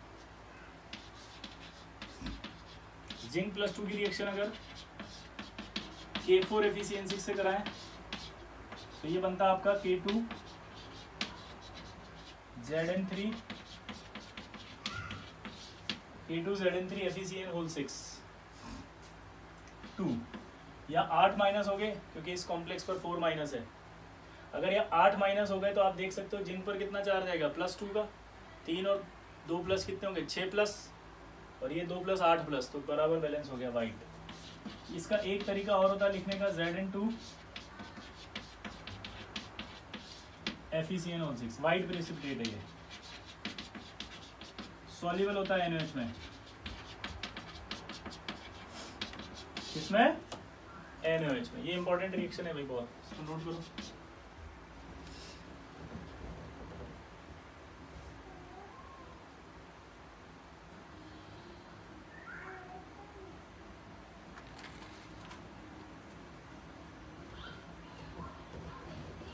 ठीक है, अब देखो इस रिएक्शन का जो यूज है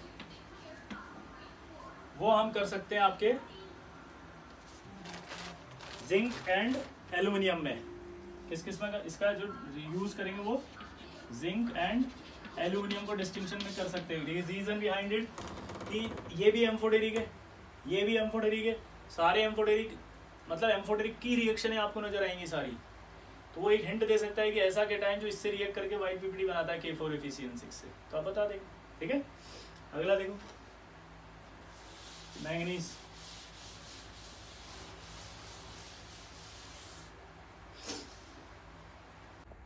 चलिए तो अगला आता है Mn। Mn जो है वो रिएक्ट करेगा H2S इन बेसिक मीडियम में, तो आपको पता है MnS का पीपीटी आएगा। MnS का जो पीपीटी होता है पिंक या बफ कलर होता है। बफ कलर जो होता है वो कैमल येलो कलर होता है। ठीक है, तो ये आपका सॉल्युबल होता है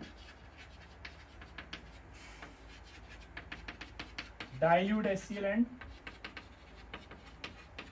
एसिटिक एसिड। ये dilute HCl and acetic acid में सॉल्युबल है, इसका मतलब समझते हो आप?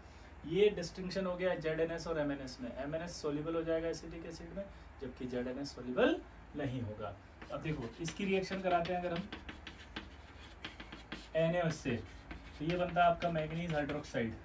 ये मैंगनीज हाइड्रोक्साइड पिंक या व्हाइट कलर का होता है।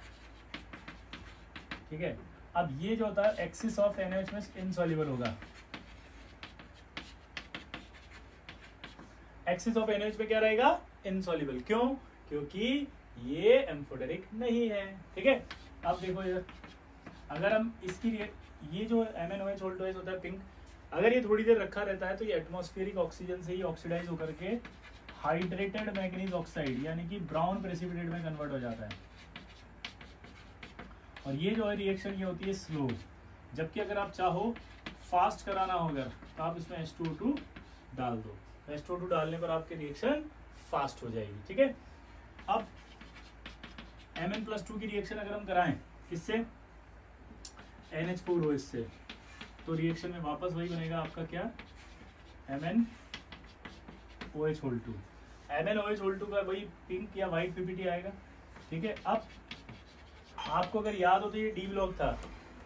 डी ब्लॉक जो होता है वो डी ब्लॉक इसके अंदर एक्सिस ऑफ NH4OH पे सॉल्युबल हो जाता है, लेकिन Mn सॉल्युबल नहीं होगा। मैंने लिखा था 4 इनसॉल्युबल थे। पहला Mn, क्रोमियम, आयरन और मरकरी, ये सब इनसॉल्युबल थे, तो ये इनसॉल्युबल होगा। ठीक है, तो क्या लिखें यहाँ पर कि इनसॉल्युबल इन, बोलो, axis of reagent, but soluble होता है in ammonium salt. Ammonium salt में सॉल्युबल होगा क्योंकि इक्विलिब्रियम पर होगा। देखो ये इक्विलिब्रियम पर होगा तो इक्विलिब्रियम पीछे आ जाएगा। अगर आप अमोनियम के टाइम बढ़ाएंगे ली शार्टली प्रिंसिपल से, तो इक्विलिब्रियम की वजह से ये पीछे आ जाएगा और सॉल्युबल हो जाएगा ये वाइट। ठीक है, ये आपका पिंक वाइट प्रेसिपिटेट है।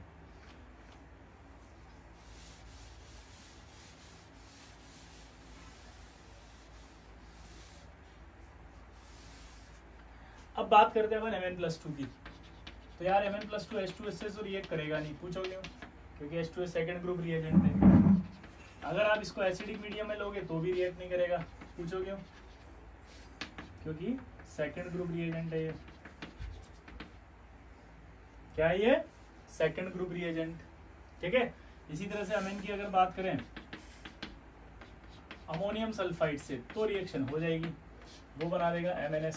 MnS का मैंने अभी बताया था पिंक या बफ कलर होता है, और पिंक और बफ कलर मतलब होता है, बफ कलर मतलब कैमल येलो कलर, या तो ऐसा दिखेगा या वैसा दिखेगा। ठीक है, अगर Mn+2 की रिएक्शन अगर अपन H2S से करें बेसिक मीडियम में, तब से रिएक्शन हो जाएगी। क्यों? क्योंकि आपको पता है फोर्थ ग्रुप रिएजेंट है। ठीक, Mn+2 की रिएक्शन अगर हम फॉस्फेट से कराएं, जैसा अभी जिंक में करवाई थी, अगर हम लेते हैं in absence of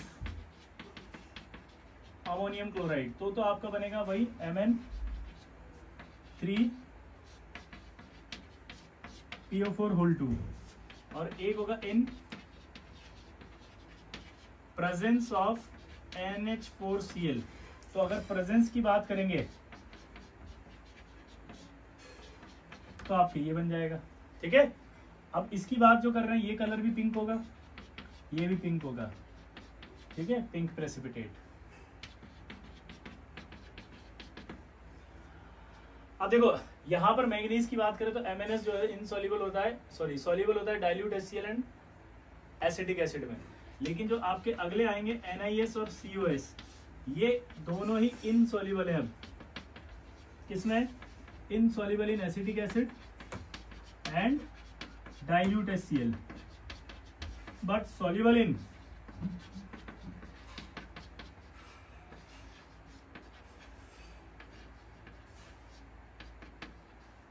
aqua regia. Soluble किसमें होते हैं? एक्वारेजिया में। ये दोनों सॉल्युबल होते हैं एक्वारेजिया में। तो अब इनकी रिएक्शंस आएंगी। निकल+2 की रिएक्शन देखो, लेकिन उससे पहले एक चीज आप ध्यान देना, ये जो Mn+2 है, इस Mn+2 को MnO4- में कन्वर्ट करने वाले रिएजेंट कौन कौन से हैं? पहला देखो, अगर ये Mn+2 है और आप इसके अंदर क्या ऐड कर दें, PbO2, ऑक्सीडाइजिंग एजेंट है ये, तो ये इसको MnO4 में ले जाएगा। ये परऑक्सो डाइथायोनेट, तो इसको ले जाएंगे तो ये भी MnO4 में आएगा और सल्फेट में आ जाएगा। अगर आप इसकी रिएक्शन कराएंगे NaBiO3, तो भी आपका ये MnO4- में ले जाएगा और ये आएगा बिस्मिथ+3 में।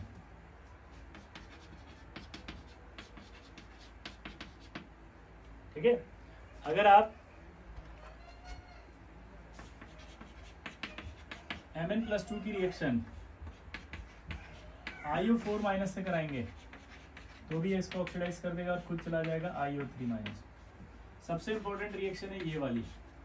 यहाँ पर देखो आप इनर्ट पेयर इफेक्ट याद है, PbO2 में बताया था +4 में होता है, तो +4 से आपके +2 में जाने की इच्छा रखता है इनर्ट पेयर इफेक्ट। यहाँ पर भी बिस्मिथ +5 है, +5 वाला स्ट्रॉन्ग ऑक्सीडाइजिंग एजेंट होता है, इसलिए +3 में जाने की इच्छा रखता है, तो ये +3 में जाएगा। अब डाउट क्या आता है कि वो बोलेगा which of the following reaction is incorrect, और बेवकूफ बनाने के लिए वो यहाँ बिस्मिथ लिख देगा। अब आपको ऐसा फील आएगा कि यार +5 से बिस्मिथ बना है, ये ऑक्सीडाइज हुआ, रिएक्शन तो सही है, तो ध्यान रखना +5 से +3 में जाएगा बिस्मिथ पहले, ये रिएक्शन गलत करवाता है इसीलिए। ठीक है, तो यहाँ अब रिएक्शन आपको गलत करने की जरूरत नहीं पड़ेगी। ठीक है, अगला देखो,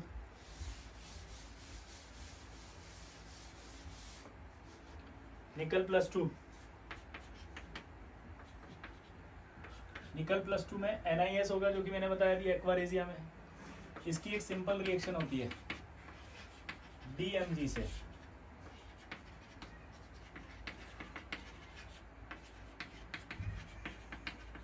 ये DMG से अमोनिकल सॉल्यूशन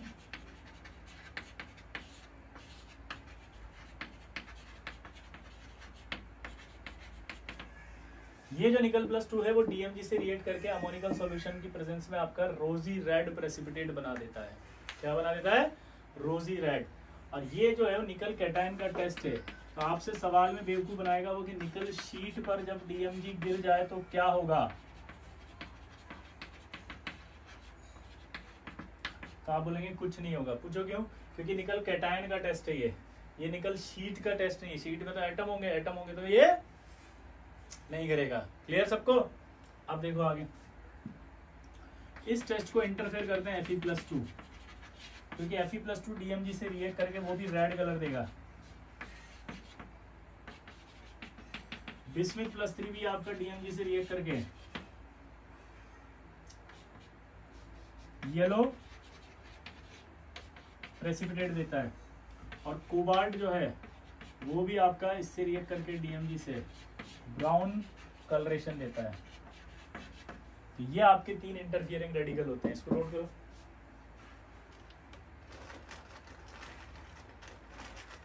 ठीक है, चलो कोबाल्ट +3, सॉरी, ठीक है, ये आ गया। अगला देखो अब कोबाल्ट +2। इनके निकल और इनके एक टेस्ट ही है भाई, क्योंकि यही इंपॉर्टेंट टेस्ट है सारे। कोबाल्ट +2 एक ही टेस्ट देता है, ये भी टेस्ट विद KNO2 से। कोबाल्ट +2 जब NO2- से रिएक्ट करेगा तो ये पहले इसको ऑक्सीडाइज करेगा और ये NO2- खुद रिड्यूस हो जाएगा NO में। अब ये कोबाल्ट +3 फिर रिएक्ट करता है किससे? रिमेनिंग NO2- से।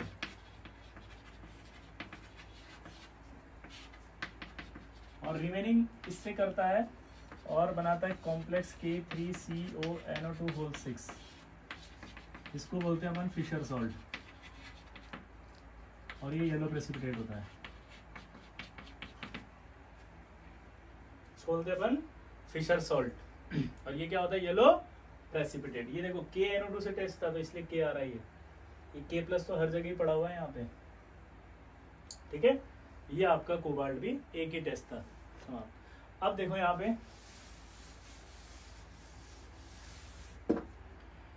सॉल्ट के अंदर मैंने 5th वाला पहले ही पढ़ा दिया था, याद हो तो। 6th 5th पहले हो गए थे, 0 पहले हो गया था, फिर 1 2 4 5 तक चले अपन, ये कंप्लीट हो गया। लेकिन अभी भी सॉल्ट के अंदर एक इंपॉर्टेंट पार्ट होता है एलम। ये जो एलम होती है, देखो आपने पढ़ा था कोऑर्डिनेशन जब पढ़ाया था, तो एलम एक डबल सॉल्ट होती है, अपने सभी कॉन्स्टिट्यूएंट साइन का टेस्ट देती है। याद आया? यही वो एलम है। अब एलम जो होती है उसका देखना जरा। एम फॉर्मूला क्या होता है पहले?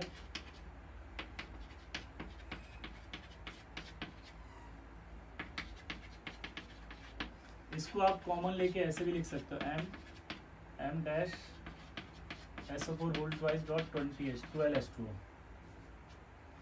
ठीक है, जहां पर ये जो M होगा ये होगा मोनोवेलेंट केटायन, और मोनोवेलेंट केटायन जो होता है वो Na+, K+, Rb+, CS+ और NH4+ ले सकते हैं। M डैश जो होगा वो फिक्स है, वो ट्राईवेलेंट। अगर ट्राईवेलेंट केटायन नहीं है तो वो एलम नहीं होगी, यानी कि उसे स्यूडो एलम कहेंगे। जैसे मैं यहाँ पर कोई भी +2 वाला अगर लिख दिया और एलम जैसा दिखाने की कोशिश किया तो आप उसको बोलेंगे स्यूडो एलम है, एलम नहीं है। एलम तभी होगी जब ये मोनोवेलेंट और ये ट्राईवेलेंट हो। ट्राईवेलेंट केटायन जैसे स्कैंडियम +3, Fe+3, एल्यूमिनियम +3, Cr+3, ये कहलाते हैं आपके ट्राईवेलेंट। ये क्या कहलाते हैं? ट्राईवेलेंट। ठीक है, अब देखो इधर ध्यान से।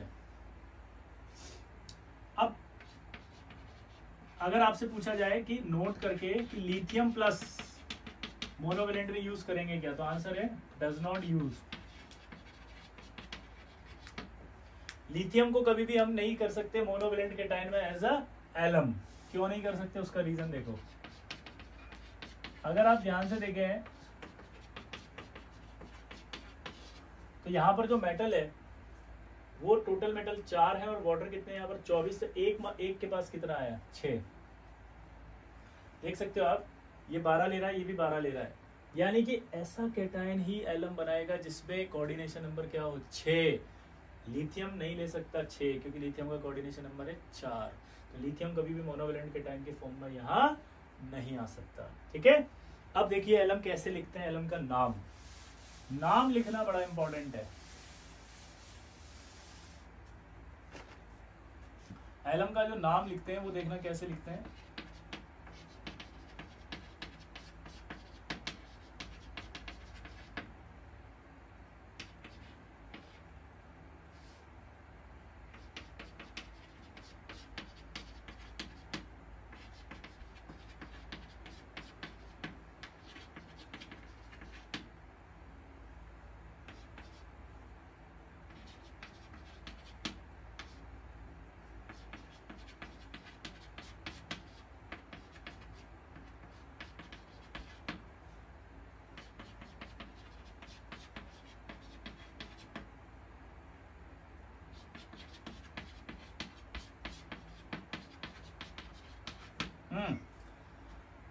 इसका नाम लिखना है और इनका सबका नाम लिखना है। नाम लिखने का एक सिंपल रूल है, अगर ट्राइवेलेंट कैटायन एल्यूमिनियम हो तो नाम मोनोवेलेंट के नाम से दिया जाता है। तो मोनोवेलेंट का जो नाम है वो क्या आएगा,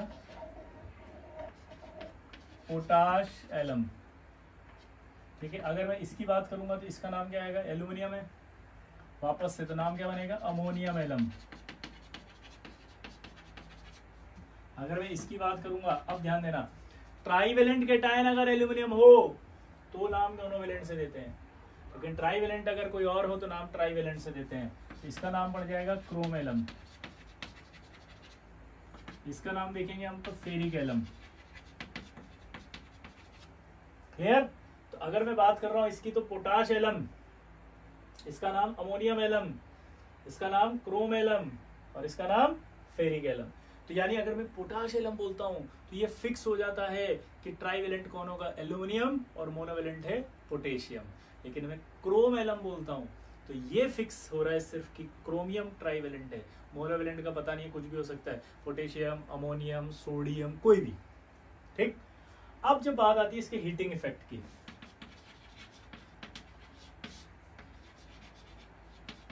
हीटिंग इफेक्ट आप देखो, K2SO4.24H2, इसको हीट करोगे आप तो स्वेलिंग आएगी। पहले तो स्वेलिंग क्यों आएगी, क्योंकि वाटर ऑफ क्रिस्टलाइजेशन बाहर निकलेगा, ये 24, तो 24 वाटर ऑफ क्रिस्टलाइजेशन बाहर निकला तो ये K2SO4.L2SO4 हॉट थ्राइस बन गया।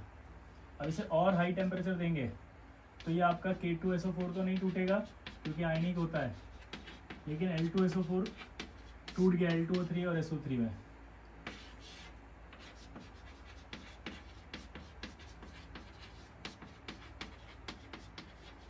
और ये जो बना वो क्या बना, एमोर्फस पाउडर।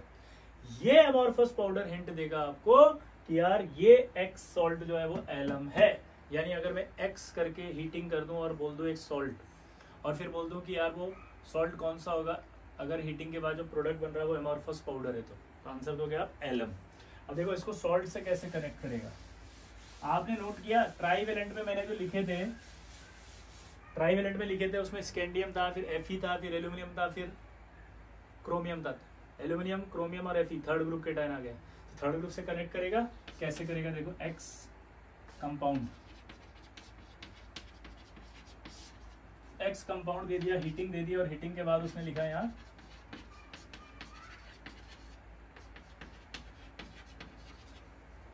Amorphous powder. तो आप तुरंत क्या बोलेंगे, यार एक्स तो एलम हो सकती है, लेकिन अब इसमें कैटायन पूछ रहा है कौन सा होगा, तो कैटायन के लिए उसने दे दिया फ्लेम टेस्ट और लाइलेक कलर दे दिया यहाँ।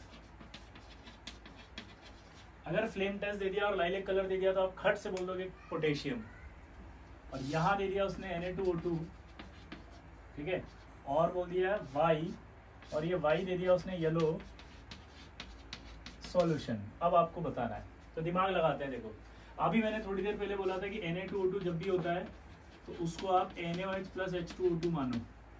अभी H2O2 ऐसा होगा जो ऑक्सीडाइज करेगा।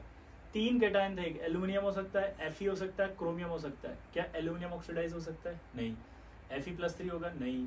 क्रोमियम हो सकता है? यस। तो यानी कि यहाँ क्रोमियम +3 जो रहा होगा वो इस H2O2 से ऑक्सीडाइज हुआ होगा क्रोमियम +6 में। और क्रोमियम +6 जो बेसिक मीडियम रहता है, उस बेसिक मीडियम में आपको पता है क्रोमेट में रहता है, ये बना होगा क्रोमेट, और इसी क्रोमेट का कलर होता है येलो। और ये जो क्रोमेट दिख रहा है इसका हाइब्रिडाइजेशन भी आपको याद होना चाहिए। टेट्राहेड्रल होता है स्ट्रक्चर, D3S हाइब्रिडाइजेशन।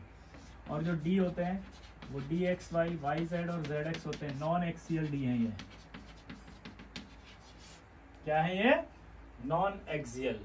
तो इस तरह से ये कनेक्ट कर सकता है आपके अंदर कि सॉल्ट एनालिसिस से एलम कैसे कनेक्ट हुआ। ठीक, ये आपका पूरा सॉल्ट एनालिसिस खत्म हुआ। इसको अच्छे से लर्न करना, कोई कंजूसी मत करना। होमवर्क मैं ऑलरेडी दे चुका हूं आपको, उसे आप कोशिश करें पूरा करने की। ठीक है, एज सुन एज पॉसिबल। ठीक, चलिए मिलते हैं फिर अगली क्लास में। Mn जो है वो रिएक्ट करेगा H2S इन बेसिक मीडियम में। तो आपको पता है MnS का पीपीटी आएगा। MnS का जो पीपीटी होता है पिंक या बफ कलर होता है। बफ कलर जो होता है वो कैमल येलो कलर होता है। ठीक है, तो ये आपका सॉल्युबल होता है dilute HCl and acetic acid.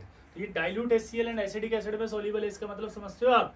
ये डिस्टिंक्शन हो गया ZnS और MnS में। MnS सॉल्युबल हो जाएगा एसिटिक एसिड में, जबकि ZnS सॉल्युबल नहीं होगा।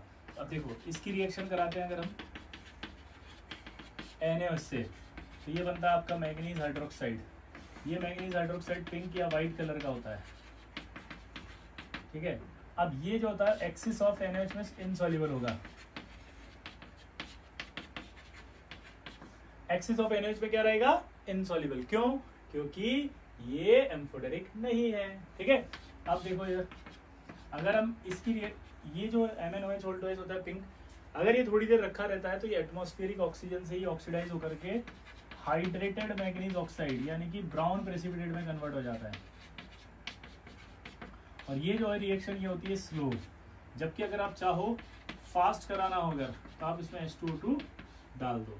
तो H2O2 डालने पर आपके रिएक्शन फास्ट हो जाएगी। ठीक है, अब Mn+2 की रिएक्शन अगर हम कराएं किससे?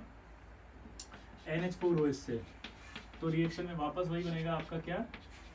MnOH whole 2। MnOH होल 2 का वही पिंक या व्हाइट पीपीटी आएगा। ठीक है, अब आपको अगर याद हो तो ये डी ब्लॉक था। डी ब्लॉक जो होता है वो डी ब्लॉक इसके अंदर एक्सिस ऑफ NH4OH पे सॉल्युबल हो जाता है, लेकिन Mn सॉल्युबल नहीं होगा। मैंने लिखा था 4 इनसॉल्युबल थे। पहला Mn, क्रोमियम, आयरन और मर्करी, ये सब इनसॉल्युबल थे, तो ये इनसॉल्युबल होगा। ठीक है, तो क्या लिखें यहाँ पर? इनसॉल्युबल इन, बोलो, axis of reagent, but soluble होता है in ammonium salt. Ammonium salt में सॉल्युबल होगा क्योंकि इक्विलिब्रियम पर होगा। देखो ये इक्विलिब्रियम पर होगा तो इक्विलिब्रियम पीछे आ जाएगा। अगर आप अमोनियम कैटायन बढ़ाएंगे ली शार्टली प्रिंसिपल से, तो इक्विलिब्रियम की वजह से ये पीछे आ जाएगा और सॉल्युबल हो जाएगा ये वाइट। ठीक है, ये आपका पिंक व्हाइट प्रेसिपिटेट है।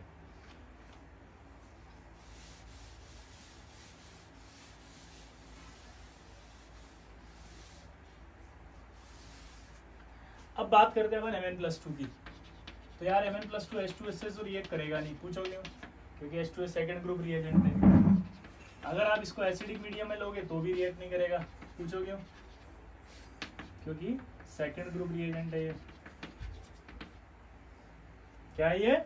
Second group reagent. ठीक है, इसी तरह से अमीन की अगर बात करें अमोनियम सल्फाइड से तो रिएक्शन हो जाएगी, वो बना देगा MnS। MnS का मैंने अभी बताया था पिंक या बफ कलर होता है, और पिंक और बफ कलर मतलब होता है, बफ कलर मतलब कैमल येलो कलर, या तो ऐसा दिखेगा या वैसा दिखेगा। ठीक है, अगर Mn+2 की रिएक्शन अगर अपन H2S से करें बेसिक मीडियम में तब से रिएक्शन हो जाएगी। क्यों? क्योंकि आपको पता है फोर्थ ग्रुप रिएजेंट है। ठीक, Mn+2 की रिएक्शन अगर हम फॉस्फेट से कराएं जैसा अभी जिंक में करवाई थी, अगर हम लेते हैं in absence of ammonium chloride तो आपका बनेगा वही Mn3PO4 होल 2। और एक होगा इन प्रेजेंस ऑफ NH4Cl। तो अगर प्रेजेंस की बात करेंगे तो आपके ये बन जाएगा, ठीक है। अब इसकी बात जो कर रहे हैं, ये कलर भी पिंक होगा, ये भी पिंक होगा, ठीक है, पिंक प्रेसिपिटेट। अब देखो यहां पर मैंगनीज की बात करें तो MnS जो है इनसॉल्युबल होता है, सॉरी सॉल्युबल होता है dilute HCl and acetic acid में। लेकिन जो आपके अगले आएंगे NiS और COS, ये दोनों ही इनसॉल्युबल है। अब किसमें? Insoluble in acetic acid and dilute HCl, but soluble in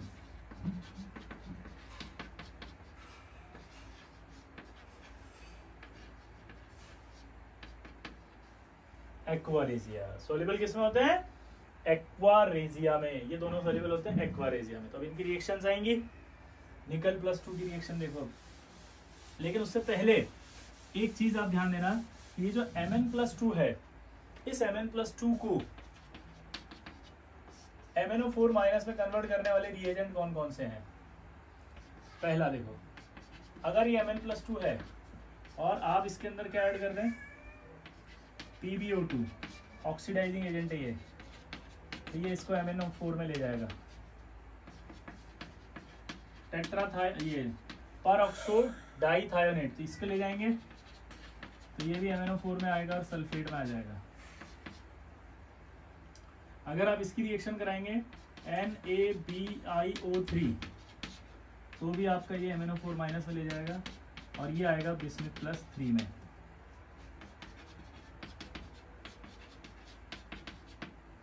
ठीक है। अगर आप Mn+2 की रिएक्शन IO4- से कराएंगे तो भी इसको ऑक्सीडाइज कर देगा और खुद चला जाएगा IO3-। सबसे इंपॉर्टेंट रिएक्शन है ये वाली। यहाँ पर देखो आप इनर्ट पेयर इफेक्ट याद है, PbO2 में बताया था +4 में होता है, तो +4 से आपके +2 में जाने की इच्छा रखता है इनर्ट पेयर इफेक्ट। यहाँ पर भी बिस्मिथ +5 है, +5 वाला स्ट्रॉन्ग ऑक्सीडाइजिंग एजेंट होता है, इसलिए +3 में जाने की इच्छा रखता है, तो ये +3 में जाएगा। अब डाउट क्या आता है कि वो बोलेगा which of the following reaction is incorrect, और बेवकूफ बनाने के लिए वो यहाँ बिस्मिथ लिख देगा।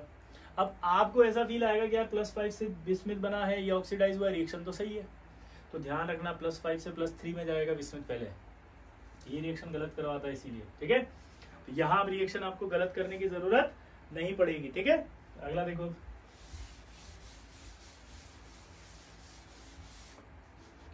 निकल +2। निकल +2 में NiS होगा, जो कि मैंने बताया अभी एक्वारेजिया में। इसकी एक सिंपल रिएक्शन होती है DMG से।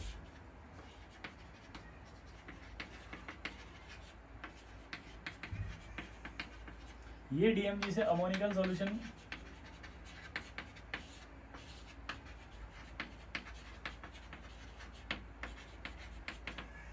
ये जो निकल +2 है वो DMG से रिएक्ट करके अमोनिकल सॉल्यूशन की प्रेजेंस में आपका रोजी रेड प्रेसिपिटेट बना देता है। क्या बना देता है? रोजी रेड। और ये जो है वो निकल कैटायन का टेस्ट है, तो आपसे सवाल में बेवकूफ बनाएगा वो कि निकल शीट पर जब DMG गिर जाए तो क्या होगा, तो आप बोलेंगे कुछ नहीं होगा। पूछो क्यों? क्योंकि निकल कैटायन का टेस्ट है ये निकल शीट का टेस्ट नहीं है। शीट में तो एटम होंगे तो ये नहीं करेगा। क्लियर सबको? अब देखो आगे, इस टेस्ट को इंटरफेयर करते हैं Fe+2, क्योंकि Fe+2 DMG से रिएक्ट करके वो भी रेड कलर देगा। बिस्मिथ +3 भी आपका DMG से रिएक्ट करके येलो प्रेसिपिटेट देता है, और कोबाल्ट जो है वो भी आपका इससे रिएक्ट करके DMG से ब्राउन कलरेशन देता है। तो ये आपके 3 इंटरफियरिंग रेडिकल होते हैं। इसको नोट करो।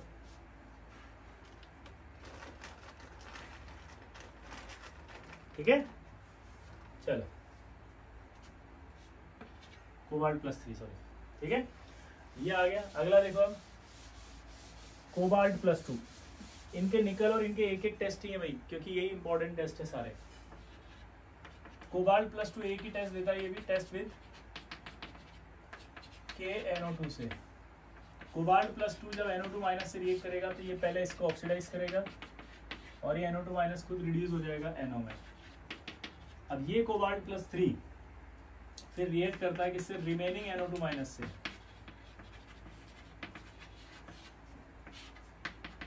और रिमेनिंग इससे करता है और बनाता है कॉम्प्लेक्स K3CONO2(6). इसको बोलते हैं अपन फिशर सॉल्ट, और ये येलो प्रेसिपिटेट होता है, इसको बोलते हैं अपन फिशर सॉल्ट। और ये क्या होता है, येलो प्रेसिपिटेट। ये देखो KNO2 से टेस्ट था तो इसलिए K आ रहा है, ये K+ तो हर जगह ही पड़ा हुआ है यहाँ पे, ठीक है। ये आपका कोबाल्ट भी एक ही टेस्ट था। हाँ, अब देखो यहाँ पे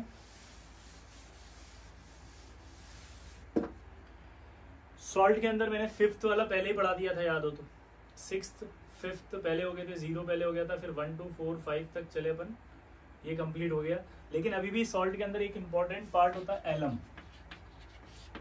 ये जो एलम होती है, देखो आपने पढ़ा था कोऑर्डिनेशन जब पढ़ाया था, तो एलम एक डबल सॉल्ट होती है, अपने सभी कॉन्स्टिट्यूएंट आयन का टेस्ट देती है, याद है, यही वो एलम है। अब एलम जो होती है उसका देखना जरा, एम फॉर्मूला क्या होता है पहले,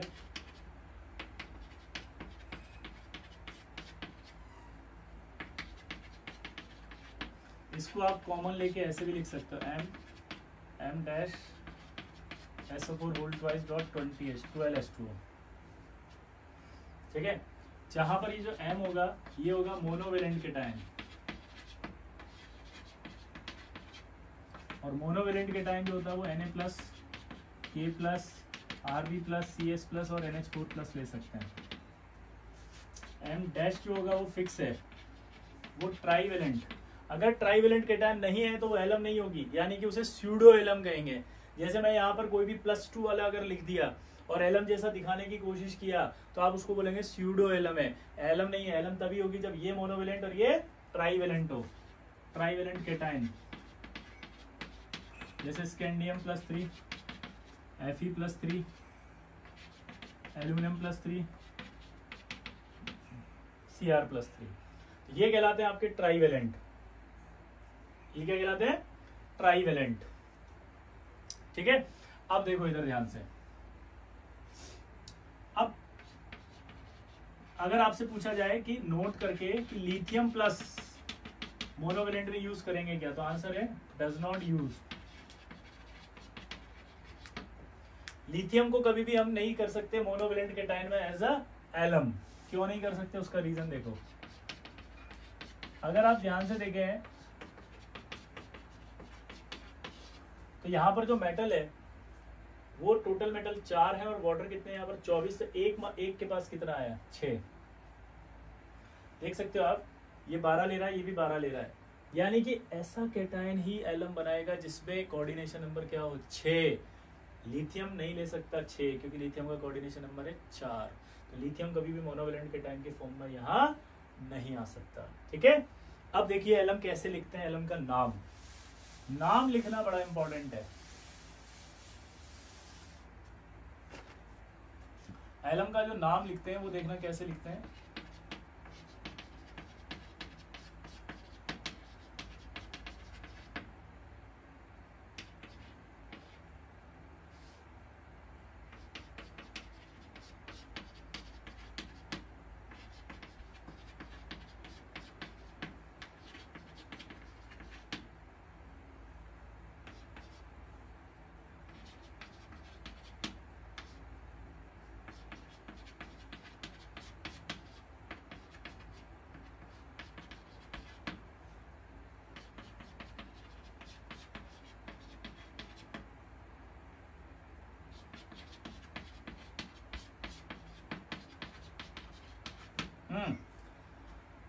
इसका नाम लिखना है और इनका सबका नाम लिखना है। नाम लिखने का सिंपल रूल है, अगर ट्राईवेलेंट केटायन एल्यूमिनियम हो तो नाम मोनोवेलेंट के नाम से दिया जाता है। तो मोनोवेलेंट का जो नाम है वो क्या आएगा,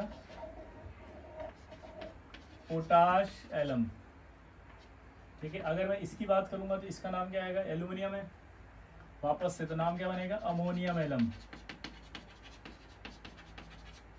अगर मैं इसकी बात करूंगा, अब ध्यान देना, ट्राईवेलेंट केटायन अगर एल्यूमिनियम हो तो नाम मोनोवेलेंट से देते हैं, लेकिन ट्राईवेलेंट अगर कोई और हो तो नाम ट्राईवेलेंट से देते हैं। तो इसका नाम पड़ जाएगा क्रोमेलम, इसका नाम देखेंगे हम तो फेरिक एलम। क्लियर? तो अगर मैं बात कर रहा हूं इसकी तो पोटाश एलम, इसका नाम अमोनियम एलम, इसका नाम क्रोम एलम और इसका नाम फेरिक एलम। तो यानी अगर मैं पोटाश एलम बोलता हूं तो ये फिक्स हो जाता है कि ट्राईवेलेंट कौन होगा, एल्यूमिनियम, और मोनोवेलेंट है पोटेशियम। लेकिन मैं क्रोम एलम बोलता हूं तो ये फिक्स हो रहा है सिर्फ कि क्रोमियम ट्राईवेलेंट है, मोनोवेलेंट का पता नहीं, कुछ भी हो सकता है, पोटेशियम, अमोनियम, सोडियम, कोई भी। ठीक। अब जब बात आती है इसके हीटिंग इफेक्ट की,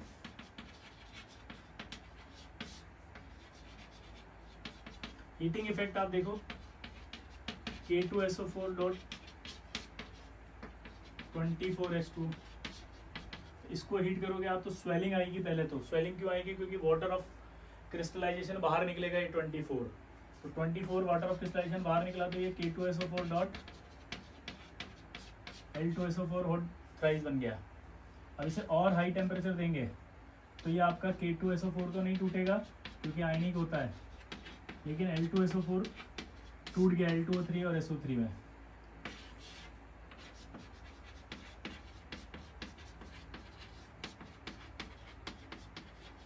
और ये जो बना वो क्या बना, एमोर्फस पाउडर। ये एमोर्फस पाउडर हिंट देगा आपको कि यार ये एक्स सॉल्ट जो है वो एलम है। यानी अगर मैं एक्स करके हीटिंग कर दूं और बोल दूं एक सॉल्ट, और फिर बोल दूं कि यार वो सॉल्ट कौन सा होगा, अगर हीटिंग के बाद जो प्रोडक्ट बन रहा है वो एमोर्फस पाउडर है तो आंसर दोगे आप एलम। अब देखो इसको सॉल्ट से कैसे कनेक्ट करेगा। आपने नोट किया ट्राईवेलेंट में मैंने जो लिखे थे, ट्राईवेलेंट में लिखे थे उसमें स्कैंडियम था, फिर Fe था, फिर एल्यूमिनियम था, फिर क्रोमियम था। एल्यूमिनियम, क्रोमियम और Fe थर्ड ग्रुप के टाइन आ गए। तो थर्ड ग्रुप से कनेक्ट करेगा, कैसे करेगा देखो, एक्स कंपाउंड, एक्स कंपाउंड दे दिया, हीटिंग दे दी, और हीटिंग के बाद उसने लिखा यहाँ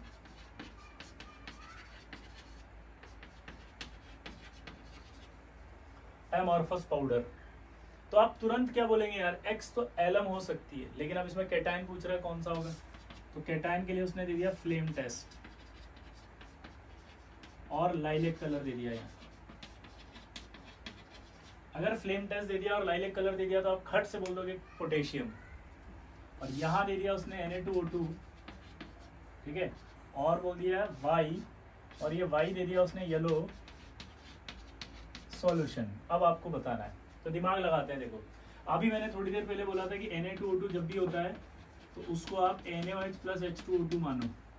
अभी H2O2 ऐसा होगा जो ऑक्सीडाइज करेगा। तीन कैटायन थे, एल्यूमिनियम हो सकता है, Fe हो सकता है, क्रोमियम हो सकता है। क्या एल्यूमिनियम ऑक्सीडाइज हो सकता है? नहीं। Fe+3 होगा? नहीं। क्रोमियम हो सकता है? यस। यानी कि यहाँ क्रोमियम+3 जो रहा होगा वो इस H2O2 से ऑक्सीडाइज हुआ होगा क्रोमियम+6 में। और क्रोमियम+6 जो बेसिक मीडियम रहता है, उस बेसिक मीडियम में आपको पता है क्रोमेट में रहता है, तो ये बना होगा क्रोमेट, और इसी क्रोमेट का कलर होता है येलो। और ये जो क्रोमेट दिख रहा है इसका हाइब्रिडाइजेशन भी आपको याद होना चाहिए। टेट्राहेड्रल होता है स्ट्रक्चर, D3S हाइब्रिडाइजेशन, और जो D होते हैं वो DXY, YZ और ZX होते हैं, नॉन एक्सियल D है। ये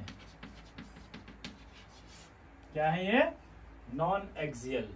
तो इस तरह से ये कनेक्ट कर सकता है आपके अंदर कि सॉल्ट एनालिसिस से एलम कैसे कनेक्ट हुआ। ठीक, ये आपका पूरा सॉल्ट एनालिसिस खत्म हुआ। इसको अच्छे से लर्न करना, कोई कंजूसी मत करना। होमवर्क मैं ऑलरेडी दे चुका हूं आपको, उसे आप कोशिश करें पूरा करने की, ठीक है, एज सुन एज पॉसिबल।